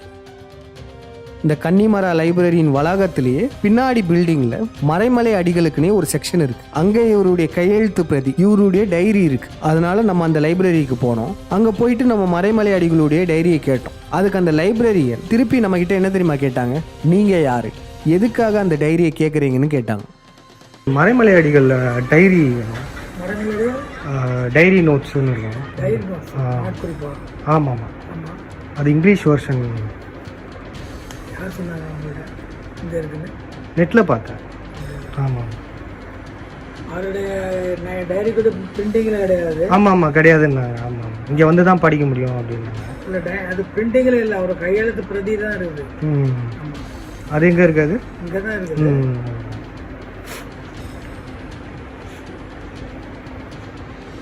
நீங்கள் எங்கேருந்து வரீங்க? நீங்கள் எங்கேருந்து வரீங்க? என்ன என்ன என்ன இதுக்காக இதை கேட்குறீங்க? என்ன என்ன என்ன இதுக்காக இதை கேட்குறீங்க? இவருடைய வேலை என்ன, கேட்குற புத்தகத்தை எடுத்து காமிக்கிறது. ஆனால் இந்த டைரியை கேட்கும்போது மட்டும் நீங்கள் யார், எங்கேருந்து வரீங்கன்னு கேள்விகளை கேட்டாங்க. அதுக்கப்புறம் ஒரு வழியாக டைரி எடுத்து கொடுத்தாங்க.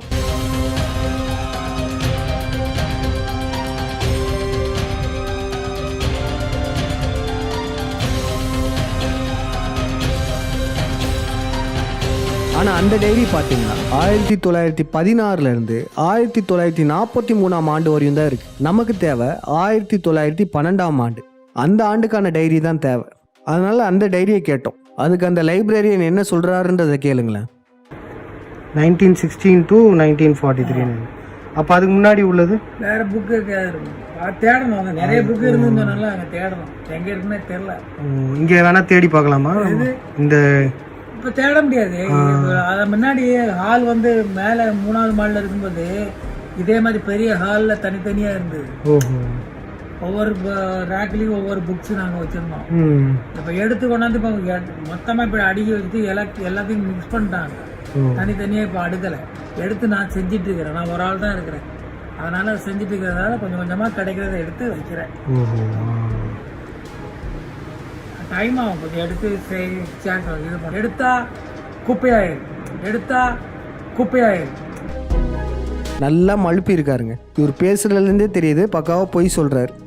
இவர் மூலமா நமக்கு ஒன்று மட்டும் நல்லா உறுதி ஆயிடுச்சு. இந்த கையெழுத்து பிரதி இருக்குல்ல, இந்த குறிப்பு, இந்த நாட்குறிப்பில் உள்ள ஹேண்ட் ரைட்டிங் கையெழுத்து மறைமலை அடிகளுடையது தான். இது 100% நிரூபணம் ஆயிடுச்சு. எப்படின்னா, இவர் கொடுத்த 1916 டைரி இருக்குல்ல, அந்த டைரியில உள்ள கையெழுத்தும் இந்த கையெழுத்தும் ஒரே கையெழுத்து தான். இதன் மூலமா 100% இந்த டைரி குறிப்பை மறைமலை அடிகள் தான் எழுதியிருக்காருன்றது நிரூபணம் ஆயிடுச்சு. ஒரு முக்கியமான ஆதாரத்தை கொடுக்க மறுக்கிறாங்க. இதை எப்படியாச்சும் நம்ம கண்டுபிடிச்சணும்னு சொல்லிட்டு மீண்டும் இணையத்தில் தேடணும். வேற எப்படியாச்சும் கிடைக்குமான்னு பார்த்தோம். மறைமலை அடிகள் எழுதின இந்த டைரியை அவருடைய மகன் திருநாவுக்கரசர் என்பவர் தமிழாக்கம் செஞ்சிருக்கார், மொழிபெயர்த்திருக்கார். அந்த புத்தகம் சைவ சித்தாந்த நூற்பதிப்பு கழகத்தில் இருக்கு. சரி, அந்த தமிழாக்கம் செய்யப்பட்ட புத்தகமே நமக்கு ஒரு ஆதாரம் தான் சொல்லிட்டு அதை தேடி எடுத்தோம். ஆனால் இதில் ஒரு அதிர்ச்சியான விடயம் என்னதுன்னா, இந்த நாள் இருக்குல்ல, பிப்ரவரி 4ஆம் தேதி, நம்ம தேடக்கூடிய இந்த நாள் மட்டும் அந்த புத்தகத்துல எழுதப்படலை. பாருங்களேன், 1912ஆம் ஆண்டு 1ஆம் மாதம் ஜான்வரி மாதத்துல ஒரு குறிப்பு எழுதியிருக்காரு. அதுக்கப்புறம் 2வது மாதம் 1ஆம் தேதி பிப்ரவரி 1 அப்போ ஒரு குறிப்பு எழுதியிருக்காரு. என்னதுன்னா, பிற்பகல் 1 மணி அளவில் வடலூர் வந்தடைந்தேன். ராமலிங்க அடிகள் கட்டிய பெருங்கோயிலை கண்டதும் மலைப்பும் வியப்பும் கலந்த உணர்வு ஏற்பட்டது.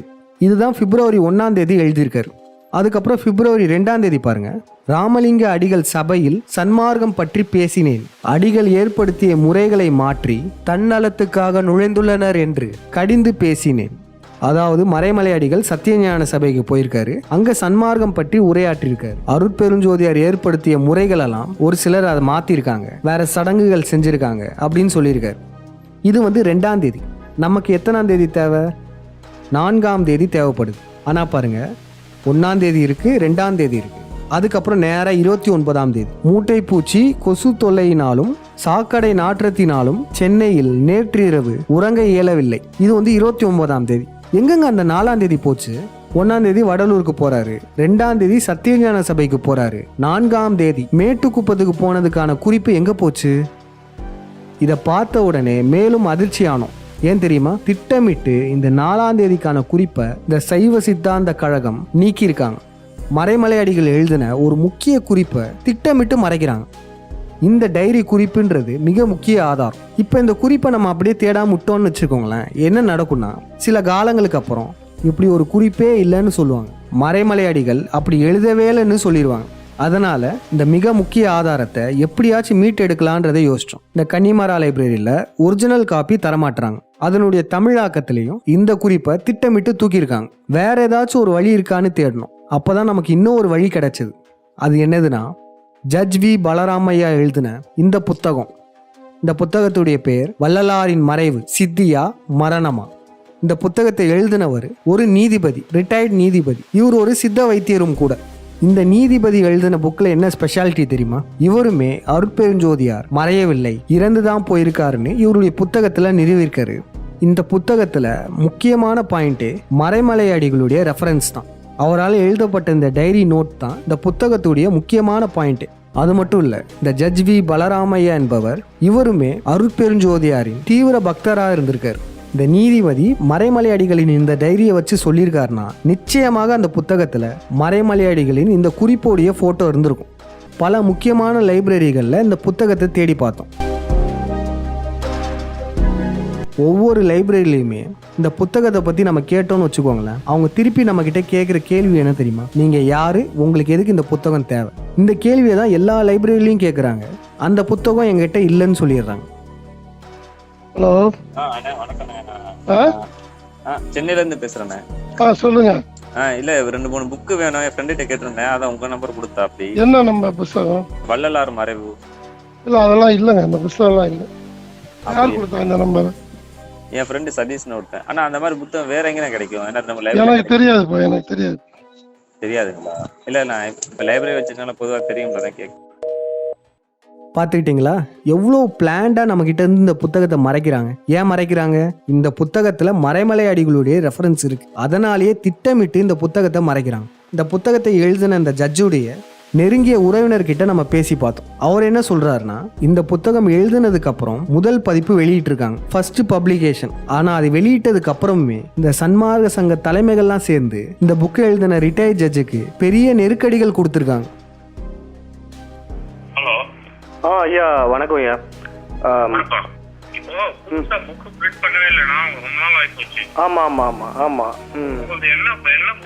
இவரு அந்த வள்ளலார் மறைவுன்ற புக்குயா? அதுதான் இல்ல, எங்கிட்டே கிடையாது. ஏன்னா அது வள்ளலார் மறைவு சித்தியா மரணமான்னு போட்டுருந்தாரு. ஆமா ஆமா ஆமா. இவர் மரணங்கிற மாதிரி போட்டுருந்தாரு. ஆஹா. ஓ, குரூப்போட போட்டுருந்தாரு எல்லாம் மறைவில் அடிக்கிறது. குரூப்போட போட்டுருந்தாரு எல்லாம் மறைவில் அடிக்கிறது. ஆமா ஆமா ஆமா ஆமா. குரூப்போட போட்டுருந்தாரு. அப்புறம் பார்த்தாரு, சரி என்ன டிவினா இவங்களோட பிரச்சனை சொல்லி மறுபடியும் பப்ளிஷ் பண்ணல விட்டாரு. சரி சரியா. ஆமா ஆமா. பிரச்சனையா இவங்க எல்லாம் சேர்ந்து இது பண்ணணும், ஏதோ ஜட்ஜுங்கிறதுனால அவரை விட்டாங்க. ஓஹோ. நம்மள மாதிரி ஆளா இருந்தாலும் போட்டு நேரம் தாழ்ச்சிட்டு இருப்பானுங்க, ஒன்னும் உட்கார வச்சுன்னு. அவள் மார்க்க கண்மார்க்கம் எல்லாம் சேர்ந்து அது அப்ப அந்த கையெழுத்து பிரதி அந்த மாதிரிலாம் இருக்குமா அது அந்த புக்குக்கு? அந்த அந்த புக்கு கையெழுத்து பிரதி எல்லாம் கிடையாது. நாங்க அப்போ ப்ரூஃப் பார்த்து போட்டது, நான் தான் பார்த்து போட்டது. மறைமலை அடிகள் அவருடைய டைரியவே இவங்க மறைச்சிருக்காங்க. ஆமா, மறைச்சிட்டாங்க. சரி, என்ன பண்றது? ஒரு சில உண்மைகள் வெளியே வரக்கூடாதுன்னு இருக்கு. ஏதோ ஜட்ஜுங்கிறதுனால அவர் விட்டாங்க. ஓஹோ. நம்மள மாதிரி ஆளா இருந்தாலும் போட்டு எல்லாரும் தாழ்ச்சிட்டு இருப்பானுங்க, ஒன்னும் உட்கார வச்சுங்க. அவ்வளவு மார்க்க சன்மார்க்கம் எல்லாம் சேர்ந்து பார்த்துக்கிட்டிங்களா? சன்மார்க்கத்தில் உள்ள தலைமைகளை வெளியே மக்கள்கிட்ட கருணை காட்டுங்கன்னு பேசுவாங்க. ஆனால் இவங்கள பார்த்தீங்களா, இந்த சன்மார்க்க தலைமைகள் ரவுடிசம் பண்ணிட்டு இருந்திருக்கானுங்க. ஏதோ ஜட்ஜுங்கிறதுனால அவர் விட்டாங்க. ஓஹோ. நம்மள மாதிரி ஆளா இருந்தாலும் போட்டு எல்லாரும் தாழ்ச்சிட்டு இருப்பானுங்க, ஒன்னும் உட்கார வச்சுங்க. அவ்வளவு மார்க்க சன்மார்க்கம் எல்லாம் சேர்ந்து அப்போ இதுலேருந்து நமக்கு என்ன தெரிய வருதுன்னா, இந்த புத்தகம் அவ்வளோ சீக்கிரம் கிடைக்காதுங்க, திட்டமிட்டு மறைச்சு வச்சிருக்காங்க. ஆனால் நம்ம சும்மா விடுவோமா? 5ஆம் தமிழர் சங்கம் இந்த புத்தகத்தை எடுத்தே ஆகணும்னு முடிவு பண்ணிட்டோம். ஏன்னா இவர் பேசுனதுலேயே நீங்கள் கேட்டிருப்பீங்க, இந்த புத்தகத்தை பப்ளிகேஷனை வெளியிட்டிருக்காங்க. அப்போ மக்கள்கிட்ட நிச்சயமாக அந்த புத்தகம் இருக்குது. இந்த புத்தகத்தை எப்படியாச்சும் எடுக்கணும்னு யோசித்தோம். அப்போ தான் நம்ம சொல்லுவோம் பார்த்தீங்களா, பல விஷயங்களில் சொல்லுவோம், திங்க் அவுட் ஆஃப் பாக்ஸ் அப்படின்னு சொல்லுவோம். அதை இங்கேயுமே அப்ளை பண்ணோம். தமிழ்நாட்டுக்குள்ளேயே தேடுறதுக்கு பதிலாக தமிழ்நாட்டுக்கு வெளியே தேடினா என்ன அப்படின்னு யோசித்தோம். மற்ற நாடுகளில் உள்ள லைப்ரரிகளெல்லாம் கேட்டு பார்க்கலான்னு நினச்சோம். அதனால் முதல்ல ஈழத்தில் தேடணும். ஏன்னா ஈழத்தில் தான் அந்த அளவுக்கு சன்மார்க்க சங்கம்லாம் பரவலை. அதனால் அந்த இடத்துல இந்த புத்தகம் கிடைக்க வாய்ப்பு இருக்குது. அங்கே தேடும்போது கிடச்சிருச்சுங்க. சுன்னாகம் இந்த ஊரில் இருக்கிற பப்ளிக் லைப்ரரியில் இந்த புத்தகம் இருக்குது. அதுவும் ஒரே புத்தகம் தான் இருக்குது. அதனால் நம்ம வீட்டுக்கெல்லாம் கொண்டு வர முடியாது, அங்கேயே படிக்கலாம், இல்லை அங்கே ஸ்கேன் எடுத்துக்கலாம். ஈழத்தில் உள்ள நம்ம சங்க நேர்களை வச்சு இந்த புத்தகத்தை நம்ம எடுத்துட்டோம். அந்த புத்தகத்தில் 260வது பக்கத்தில் மறைமலை அடிகளுடைய குறிப்பு இருக்குது பாருங்கள். இப்போ இந்த புத்தகத்தில் முக்கியமான இடத்த மட்டும் படித்து காமிக்கிறோம். 258வது பக்கம். இப்பொழுது நாம் மிக முக்கியமான கட்டத்தில் நுழைந்துள்ளோம். தமிழ் இலக்கிய உலகின் மகாமேதை மறைமலை அடிகளை தெரியாதவர் வெகு சிலரே இருப்பர். அவருடைய நூல்களை படித்தவர்கள் அவர் ஒரு சிறந்த ஆராய்ச்சியாளர் என்பதை ஒப்புக்கொள்வர் அப்படின்னு சொல்லிட்டு மறைமலை அடிகளுடைய டைரி குறிப்பை அடுத்த பேஜில் காமிச்சிருக்கார் பாருங்க. அதை ஒரு தமிழ் மொழிபெயர்த்திருக்காரு. அதை இப்போ படித்து காட்டுறோம் பாருங்க. சுவாமிகள் உண்மையில் இறந்து விட்டார். சுவாமிகள்ன்றது அருட்பெருஞ்சோதியார். அவரை தகனம் செய்து அவர் எலும்பை ஒரு மண்பாண்டத்தில் இட்டு ஞான சபையில் அடியில் ஒரு சிறு அறையில் வைக்கப்பட்டது. பார்த்துக்கிட்டிங்களா? இப்போ நம்ம மறைமலை அடிகளுடைய இந்த ஆதாரத்தை காமிச்சிட்டோம். இப்போ இந்த துன்மார்கிகள் இருக்காங்கல்ல, சன்மார்க்க சங்கத்தில் தலைமைகளாக இருக்க நய வஞ்சகர்கள், அவங்களாம் இப்போ என்ன பண்ண போகிறாங்க? இப்போ நம்ம சொன்னதெல்லாம் பொய்ன்னு சொல்ல போகிறாங்களா, இல்லை இதெல்லாம் ஒரு ஆதாரம் இல்லைன்னு சொல்ல போகிறாங்களா? இப்படிலாம் சொல்கிற போகிறீங்க. ஏன்னா ஒரு பொய்யான விடயத்தை, ஆதாரமற்ற ஒரு விடயத்தை ஏன் கடினப்பட்டு மறைக்கிறீங்க? இத்தனை ஆண்டு காலமாக இந்த உண்மை மக்கள்கிட்ட தெரியாமல் திட்டமிட்டு மறைச்சி வச்சுருக்கீங்களே, இப்போ தெரிஞ்சிச்சு. இதுதான் நம்ம சத்தியயுகம்னு சொல்கிறது. சன்மார்க்க சங்க அன்பர்களே எச்சரிக்கையாக இருங்க. ஏன்னா சன்மார்க்க சங்கத்தில் உள்ள தலைமைகள் அனைவருக்குமே இந்த உண்மை தெரியும். திட்டமிட்டு மக்கள்கிட்ட இருந்து மறைச்சு வச்சிருக்காங்க. சன்மார்க்க சங்கத்தில் மட்டும் இல்லை, சைவ சித்தாந்த கழகத்துக்குமே இந்த உண்மை நல்லாவே தெரியும். அவங்களுமே இந்த பேருண்மையை மறைச்சு வச்சிருக்காங்க. இந்த பாருங்க, இந்த மொழிபெயர்ப்பில் அந்த குறிப்பெல்லாம் நீக்கி வச்சிருக்காங்க. இந்த புத்தகம் இன்னும் அந்த லைப்ரரியிலே தான் இருக்கு. ஈழத் தமிழர்கள் உங்களுக்கு எப்பெல்லாம் நேரம் கிடைக்குதோ இந்த புத்தகத்தை போய் படிச்சு பாருங்க. இந்த புத்தகத்தை முழுசா ஸ்கேன் எடுத்து கூட இணையத்தில் வெளியிடுங்க. நம்ம ஒரு சில சாப்டர்ஸை மட்டும் ஸ்கேன் எடுத்திருக்கோம். அதனுடைய லிங்கையும் கமெண்ட் செக்ஷனில் தரோம். இந்த புத்தகத்தில் மேலும் ஒரு சில முக்கிய குறிப்புகளுமே இருக்கு. என்னதுன்னா, அருட்பெருஞ்சோதியார் இறந்ததுக்கு அப்புறம் அந்த இடத்துல பல மர்மமான மரணங்கள் நடந்திருக்கு. அருட்பெருஞ்சோதியாருக்கு நெருங்கியவர்கள் பலருமே தொடர்ந்து இறந்திருக்காங்க. இதெல்லாம் பார்க்கும்போது நமக்கு என்ன தெரியுதுன்னா, அருட்பெருஞ்சோதியாரை கொலை செய்தது தெலுங்கர்களும் இந்த உள்ளூர் யூத பிராமணர்கள் மட்டும் இல்லை, வெளிநாட்டில் இருக்கிற யூத கும்பலுக்குமே தொடர்பு இருந்திருக்கு. பிரியாரி ஆஃப் ஜியோன்னு சொல்லுவாங்க. தமிழர்களின் ரகசியங்களை காக்கும் யூத கூட்டம். அந்த வெளிநாட்டில் வாழ்கிற அந்த யூத கூட்டம் தான் அருட்பெருஞ்சோதியாரை கொன்றிருக்க அதிகப்படியான வாய்ப்புகள் இருக்கு. ஏன்னா நம்ம முன்பே பார்த்துருந்தோம் பார்த்தீங்களா, அருட்பெருஞ்சோதியார் இறந்ததுக்கு அப்புறம் தான் தமிழ்நாட்டுக்குள்ள இந்த சீக்ரெட் சொசைட்டியான தியோசாபிக்கல் சொசைட்டி நுழையுது. அது மட்டும் இல்லை, அருட்பெருஞ்சோதியாரை எரித்து கொன்றவர்கள் இந்த சீக்ரெட் சொசைட்டி தான்றதுக்கு ஒரு மிக முக்கிய ஆதாரம் ஒன்று இருக்கு. அது என்னதுன்னு இப்போ சொல்கிறோம் பாருங்க. நம்ம வடலூருக்கு கலா ஆய்வு சென்றிருந்தோங்க. மேட்டுக்குப்பத்தில் அவர் எரிச்ச இடத்தையும் சத்தியஞான சபையவும் பார்க்க போயிருந்தோம். இந்த இடத்துல பாருங்க, இதுதான் இங்கே சர்வதேச மையம் கட்டிட்டு இருக்காங்க. இதற்கு எதிராக மக்கள் போராடிக்கிட்டு இருக்காங்க. காரணம், இது அருட்பெருஞ்சோதியார் அமைத்த பெருவெளி. இதுல எந்த ஒரு பில்டிங்கும் வரக்கூடாதுன்னு அவர் சொல்லியிருக்காரு. ஆனா அதையும் மீறி இந்த திமுக அரசு செஞ்சிட்டு இருக்கு. இதற்கு பின்புலமும் இந்த பிண்டாரிகளின் சதிதான் இருக்கு. மு.க. ஸ்டாலின் மனைவி துர்கா இருக்காங்கல்ல, அவங்களுடைய அண்ணனுடைய சூழ்ச்சியால தான் இப்ப இங்க சர்வதேச மையம் கட்டப்படுது. இது இந்த சன்மார்க்கத்துல உள்ள எல்லாருக்குமே தெரியும். இங்கேயும் பாருங்க, துர்கையுடைய அண்ணன் பரசுராமன். அதனால தான் சொல்றோம், இது இந்த பிண்டாரிகளுடைய கேம் தான். நம்ம சத்தியஞான சபைக்குள்ள போனோங்க. போனதுக்கு அப்புறம் நமக்கு ஒரு மிகப்பெரிய சந்தேகம் எழுந்தது. அங்க இருக்கிற அந்த கதவை பாருங்களேன், இது எங்கேயோ பார்த்த மாதிரியே இருந்துச்சுங்க. அதே போல சுத்தி உள்ள செவரை பாருங்களேன், கருப்பு கலர் பெயிண்ட் அடிச்சிருக்காங்க. இந்த கருப்பு நிறத்துக்கான காரணத்தை தெரிஞ்சுக்கிறதுக்கு அங்க உள்ள பூசை செய்யக்கூடிய முக்கியமான நிர்வாகி கிட்ட கேட்டோங்க. அவர் என்ன சொல்றாருன்னு பாருங்களேன். உள்ள போனாதான் தெரியும் அங்க என்ன இருக்கு அப்படின்ற விஷயம் உங்களுக்கு உணர்வீங்க. வேற ஒன்றும் அப்போ அந்த ஜோதி நடுவில் இருக்கு, அதுக்கே கருப்பு பெயிண்ட் அங்கே அடிச்சிருக்காங்க. எங்க இருக்கு கதவு கிட்ட வெளியே அந்த இது அதுவா அதான் இந்த நீங்க உள்ள போறீங்களா, கதவு மூடுற இருக்கீங்க, அதுல வந்து பெயிண்ட் இருந்து கருப்பு கலர்ல பெயிண்ட் இருக்கு. இல்லையே, உள்ளதான் சார் இருக்காரு அவர். இல்ல அதுக்கு சொல்றேன் தெரியும். இல்ல இப்ப எது சொல்றீங்க? இப்ப நேரா உள்ள சொல்றீங்க அதானே? உள்ள போறீங்க சைடுல நீங்க நின்று பிரசாதம் கொடுத்தீங்களே அங்க அது என்னன்னு தெரியல உங்களுக்கு? அது திரை இல்ல, திரை உள்ள இருக்கு, வெளியே பெயிண்ட் சொல்றேன். அந்த கதவுக்கு வெளியே இருக்குல்ல, ரவுண்ட் இருக்க இடம் வந்து கருப்பு கலர்ல பெயிண்ட் அடிச்சிருப்பாங்க. இல்லையே, கருப்பு கிடையாது, எதுவும் கருப்பு பெயிண்டே கிடையாது அங்க. நம்ம கேட்ட கேள்விக்கு கடைசி வரையும் பதில் சொல்ல மழுப்பிக்கிட்டே தான் இருந்தார். அதுக்கப்புறம் சொல்றாரு, இது கருப்பு பெயிண்ட் இல்ல, கருப்பு கிரானைட்ன்றார். சரி, இதே தான் நம்ம கேட்குறோம், எதுக்கு கருப்பு கிரானைட் இங்க வைக்கணும்? இந்த கருப்புன்றது யூதனை குறிச்ச நிறம். அப்படி இருக்கும்போது இது ஏன் இங்க வாசல்லையே வைக்கணும்? இதெல்லாம் வச்சு பார்க்கும்போது நமக்கு ஒரு சந்தேகம் எழுந்ததுங்க. அது என்னதுன்னா, அருட்பெருஞ்சோதியாரால கட்டப்பட்ட இந்த சத்தியஞான சபையை இந்த பிண்டாரிகள் மாற்றி அமைச்சிருக்காங்களா? இதற்கான பதில் ஆமாம், இந்த பிண்டாரிகள் மாற்றி அமைச்சிருக்காங்க. இந்த கதவு இருக்குல்லங்க, இந்த கதவுடைய டிசைன் பேர் என்ன தெரியுமா? Gothic architecture. அதாவது யூதர்களால் கட்டப்பட்ட ரொமானிக் சர்ச்சுகளில் இருக்கிற டிசைன் தான் இந்த டிசைன். இதற்கு பெயர் காத்திக் ஆர்கிடெக்சர். தமிழர்களுடைய கட்டிட கலைகள் எல்லாம் இந்த டிசைன் இல்லை, இது யூதர்களுடைய ஆர்கிடெக்சரல் டிசைன். அப்ப இந்த சம்பந்தமே இல்லாத காத்திக் ஆர்கிடெக்சர் எதுக்கு இந்த சத்தியஞான சபையில இருக்கு? ரொமானிக் சர்ச்சில் இருக்க டிசைன்ஸ் ஏங்க இங்க இருக்கு? காரணம், இந்த யூதர்களால் சத்தியஞான சபை மாற்றி அமைக்கப்பட்டுள்ளது. அருட்பெருஞ்சோதியார் இந்த சத்தியஞான சபையை கட்டிட்டாருங்க. 1872 கட்டிட்டார். முதல் பூசையும் நடத்தப்பட்டது. ஆனா அதுக்கப்புறம் இந்த சபையை மூடிட்டு போயிட்டாருங்க. 1872 இருந்து 1874 வரையும், அதாவது அருட்பெருஞ்சோதியாரின் இறப்பு வரையுமே இந்த சபை திறக்கப்படவில்லை.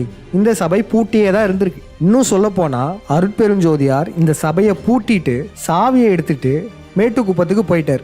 அப்ப அருட்பெருஞ்சோதியார் சபையை பூட்டுற அளவுக்கு இங்க என்ன நடந்துச்சு? சன்மார்க்கத்தில் இருக்கவங்க என்ன சொல்றாங்கன்னா, சபைக்குள்ள திருடன் வந்துட்டான், அருட்பெருஞ்சோதியாரின் சீடர்கள் அவர் சொல் பேச்சை கேட்க மாட்டாங்க அப்படின்லாம் சொல்றாங்க. ஆனா இதெல்லாம் ப்ராப்பர் ஆன்சரா தெரியல. ஏன்னா திருடன் வந்தாலோ இல்ல கூட வந்தவங்க சொல் பேச்சை கேட்கலனாலோ அவங்கள தான் சபையை விட்டு வெளியே அனுப்பணும். சபையை பூட்டிட்டு இவரே வெளியே போகணும்? அப்ப இங்க நிச்சயமா அருட்பெருஞ்சோதியார் உயிருடன் இருக்கும் போதே ஏதோ நடந்திருக்கு. அருட்பெருஞ்சோதியாருக்கு அது தப்பா பட்டனால தான் அவர் ஆசையா கட்டிய இந்த சபையவே பூட்டிட்டு மேட்டுக்குப்பம் போயிருக்காரு. அவர் உயிருடன் இருக்கும்போதே இந்த யூதர்கள் சபையை மாற்றி அமைக்க முற்பட்டிருக்காங்களோ என்னவோ, அது நமக்கு இப்ப சரியா தெரியல. ஆனா நமக்கு ஒண்ணு மட்டும் தெரியுது, அருட்பெருஞ்சோதியாருக்கு ஏதோ ஒரு உண்மை தெரிந்துதான் இந்த சபையை பூட்டிட்டு போயிருக்காரு. அது மட்டும் இல்ல, இந்த சத்தியஞான சபை இந்த பிண்டாரிகளால் மாற்றப்பட்டிருக்கு. அது நம்ம எப்படி நம்ம உறுதியா சொல்றோம்? இந்த பிக்சரை பாருங்களேன், இது அபிஷியல் வள்ளலார் வெப்சைட்ல இருந்து எடுத்தது. இதுதான் இப்ப இருக்கிற சத்தியஞான சபையுடைய புகைப்படம். இது ரெண்டுக்கும் என்ன வித்தியாசம்? இப்ப மேலே இருக்கிற இந்த கோபுரம், அருட்பெருஞ்சோதியாரால் இந்த கோபுரம் கட்டப்படவில்லை. அவர் இறந்து பல ஆண்டுகளுக்கு அப்புறம் தான் இங்கே இந்த கோபுரம் கட்டப்பட்டிருக்கு. அவர் இதை கட்ட சொல்லிட்டு போனாரா? இல்ல. அப்பயே இங்க கோபுரம் கட்டுறாங்க. ஏன்னா முன்பே சொன்னது போலதான் அருட்பெருஞ்சோதியாரின் சத்தியஞான சபையை இந்த பிண்டாரிகள் மாற்றி அமைச்சிருக்காங்க. அதுல ஒண்ணுதான் இந்த கோபுரம் அமைச்சது. இவ்வளவு செஞ்ச இவங்க இந்த மண்டை மேல இருக்க கொண்டையை மறந்துட்டாங்க. பாத்தீங்களா? கிருபானந்த வாரியரை வச்சு இந்த கோபுரத்தை உருவாக்கியிருக்காங்க. யார் பெர்மிஷன் கேட்டு இதை பண்ணாங்க? அருட்பெருஞ்சோதியார் இதை எழுதி வச்சிருக்காரா? இங்க கோபுரம் வரணும்னு எழுதி வச்சாரா? மெயின் சேம்பர்ல எப்படிங்க கோபுரம் கட்டலாம்? இப்ப சன்மார்க்கத்துல உள்ள எல்லாரும் சர்வதேச மையம் வரக்கூடாதுன்னு போராடிட்டு இருக்காங்கல்ல, அது பெருவெளியில வரக்கூடிய பில்டிங் அது. ஆனா இங்க பல ஆண்டுகளுக்கு முன்பே மெயின் சேம்பர்லயே அருட்பெருஞ்சோதியாரின் பெர்மிஷன் இல்லாமலே இவ்வளோ பெரிய கோபுரத்தை கட்டி வச்சிருக்காங்க. அதனால இப்ப சன்மார்க்கத்துல போராடிட்டு இருக்க அன்பர்கள்கிட்ட ஒன்று சொல்றோம், திமுக அரசு எதிர்த்து மட்டும் போராடாதீங்க. ஏன்னா பல ஆண்டுகளுக்கு முன்னாடியே ஒரு சங்கி கூட்டம் வந்து மேல கோபுரம் கட்டியிருக்கு. இங்க ஆரியமும் திராவிடமும் வெவ்வேறு இல்லை, ரெண்டுமே ஒன்றுதான். அதனால இந்த இரண்டையுமே எதிர்த்து போராடுங்க. அப்ப இதுல இருந்து நமக்கு என்ன தெரியுதுன்னா, இந்த பிண்டாரிகள் சத்தியஞான சபையை மாற்றி அமைச்சிருக்காங்க. அதுல ஒண்ணுதான் இந்த கருப்பு நிறம், அப்புறம் இந்த யூதர்களுடைய காத்திக் ஆர்கிடெக்சர். இதெல்லாம் ஏன் இப்படி மாற்றி அமைச்சாங்க? அருட்பெருஞ்சோதியார் ஏன் பூட்டிட்டு போனாரு? அப்ப அவர் இருக்கும்போது உள்ள என்ன நடந்தது? இதற்கால விடைகள்லாம் இப்ப நமக்கு தெரியலனாலும் எதிர்காலங்கள்ல தெரியறதுக்கு வாய்ப்பு இருக்கு. அதனால பின்வரும் காலங்கள்ல இதனுடைய தொடர்ச்சியா பகுதி 3 விழியமும் நிச்சயமாக வரும். ஆனா இப்ப நம்ம பகுதி 2 வரையும் என்ன பார்த்திருக்கோம்? அருட்பெருஞ்சோதியார் கொல்லப்பட்டிருக்கார். அதை 100% நிரூபித்தோம். இந்த பிண்டாரிகள் அவரை சிறு வயதிலிருந்தே வளர்த்திருக்காங்க. அதுக்கப்புறம் 50 வயதுல இவரை சடங்கு கொலை செய்திருக்காங்க. அருட்பெருஞ்சோதியார் கொல்லப்பட்டதை சந்திரமுகி படத்துல என்கோட் செஞ்சு வச்சிருக்காங்க. மேலும் மிக முக்கிய ஆதாரமான இந்த மறைமலை அடிகளின் டைரி குறிப்பை திட்டமிட்டு மறைச்சு வச்சிருக்காங்க. அருட்பெருஞ்சோதியார் கூட இருந்தே பலரும் குழி பறிச்சிருக்காங்க. அதுல தொழுவூர் வேலாயுதம் முதன்மையானவர். அது மட்டும் இல்ல, அருட்பெருஞ்சோதியாரின் மறைவிற்கு அப்புறம் அவர் கூட இருந்தவங்க 30க்கும் மேற்பட்டவர்கள் மர்மமான முறையில தொடர்ந்து இறந்திருக்காங்க. அருட்பெருஞ்சோதியாரை கொன்னது இந்த பிண்டாரிகளின் தலைமையிலான சீக்ரெட் சொசைட்டி பிரியாரி ஆஃப் ஜியோன் யூத கூட்டத்தால தான் கொல்லப்பட்டிருக்காரு. அவருடைய சத்தியஞான சபையிலுமே யூதர்களுக்கான சிம்பாலிசம் இருக்கு. இந்த பிண்டாரிகள் சத்தியஞான சபையை மாற்றி அமைச்சிருக்காங்க. அதற்கான சிறந்த எடுத்துக்காட்டு இந்த கருப்பு நிறம், யூதர்களுடைய காத்திக் ஆர்கிடெக்சரல் டிசைன், அப்புறம் பிற்காலங்கள் அமைக்கப்பட்ட இந்த கோபுரம். இந்த விழத்தை பார்க்குற அனைவருமே உங்கள் உறவினர்கள் மற்றும் நண்பர்களுக்கு இந்த விழத்தை பகிருங்க. தமிழர்கள் அனைவருக்குமே இந்த விழியம் போய் சேரணும். அருட்பெருஞ்சோதியார் ஒரு மகான். அவருடைய ஆன்மா இன்றளவும் உயிர்ப்புடன் தான் இருக்கு. இனி வரும் காலங்கள்லயும் அருட்பெருஞ்சோதியாருக்கு ஆதரவுகள் பன்மடங்கு அதிகரிக்கும். ஏன்னா இவரு இந்த பிண்டாரிகள் சொல் பேச்சை கேட்டிருந்தான்னு வச்சுக்கோங்களேன், இந்த நித்யானந்தா மாதிரி, இந்த ஜக்கி மாதிரி சுகபோகமா வாழ்ந்திருக்கலாம். பிண்டாரிகளின் சொல் பேச்சை கேட்டுட்டு மக்களுக்கு தீமை செஞ்சுட்டு இன்னும் மேலும் பல நாட்கள் இவர் வாழ்ந்திருக்கலாம். ஆனா இவர் எக்காரணத்து கொண்டும் மக்களுக்கு துரோகம் செய்ய நினைக்கவே இல்லை. இவரால் முடிந்த அளவு மக்களுக்கு நல்லதையே செஞ்சிருக்காரு. அப்படிப்பட்ட ஒரு ஞானியை நாம் போற்றி வணங்க வேண்டும். இன்னொரு முக்கியமான விடயம், அருட்பெருஞ்சோதியார் கொல்லப்பட்டாருன்னு நம்ம சொல்லும் போது ஒரு சிலர் என்ன சொல்லுவாங்கன்னா, நீங்க திராவிடம் சொல்ற அதே கருத்தை சொல்றீங்க அப்படின்னு சொல்லுவாங்க. அவங்ககிட்ட எல்லாம் ஒன்று சொல்லிக்கிறோம், இந்த ஆரியம் வேற திராவிடம் வேறெல்லாம் கிடையாது, ரெண்டுமே ஒண்ணுதான். ஆரியம் கடவுள் இருக்குன்னு சொல்லும். கடவுள் இருக்குன்னு சொல்லி அந்த கடவுளுக்கு மிக கொச்சையான கதைகளை புகுத்தும். இந்த திராவிடம் என்ன பண்ணும்னா, அதே கொச்சையான கதைகளை விமர்சிச்சு கடவுள் இல்லைன்னு சொல்லும். ரெண்டு பேருமே கடவுளை கொச்சைப்படுத்துவாங்க. அதே போலதான் இங்க அருட்பெருஞ்சோதியாரும், ரெண்டு பேருமே அருட்பெருஞ்சோதியாரை கொச்சைப்படுத்துவாங்க. இந்த ஆரியம் இல்லாத கட்டுக்கதைகளெல்லாம் சொல்லி அருட்பெருஞ்சோதியாரை ஒரு மாயாஜால வித்தக்கார மாதிரி காமிச்சு வைக்கும். கடைசியில மறைஞ்சிட்டாருன்றத ஒத்துக்க வைக்கும். இந்த திராவிடம் என்ன செய்யும்னா, அருட்பெருஞ்சோதியாரெல்லாம் அவ்வளவு பெரிய ஆளு இல்லப்பா, ஈவேராவோட கம்மி தான்ப்பா, அவரே சூசைட் பண்ணிக்கிட்டாரு, அவரே கொன்னுட்டாங்க அப்படின்னு அருட்பெருஞ்சோதியாரை தாழ்த்தி சொல்லுவாங்க. கடைசியில ரெண்டு பேருமே அருட்பெருஞ்சோதியாரை கொச்சைப்படுத்துறாங்க.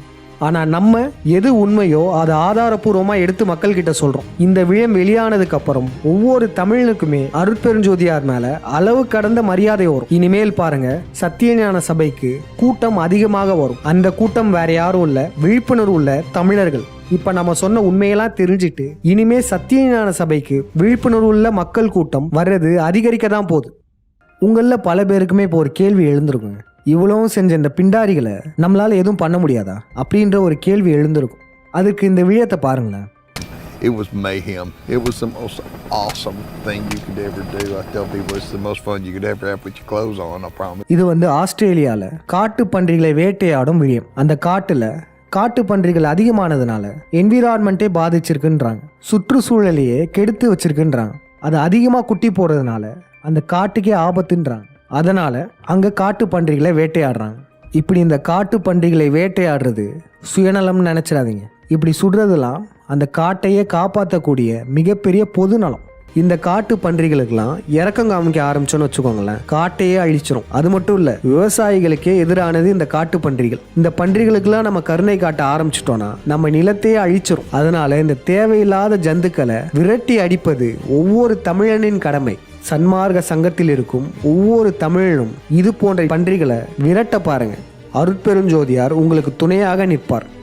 அருட்பெருஞ்சோதியாரை சுற்றி உள்ள சதி வலைகள் இந்த விழயத்தின் மூலமாக உடைக்கப்பட்டிருக்கு. அருட்பெருஞ்சோதியாரின் அருள் ஆசியுடன் தான் இந்த விழயமே உருவாக்கப்பட்டிருக்கு. இந்த விழயத்தை நம்ம அருட்பெருஞ்சோதியாருக்கே சமர்ப்பிக்கிறோம். அவருக்கு மட்டும் இல்ல, அவரை போன்று இந்த பிண்டாரிகளால் கொல்லப்பட்ட பல சித்தர்களுக்குமே இந்த விழயம் சமர்ப்பணம்.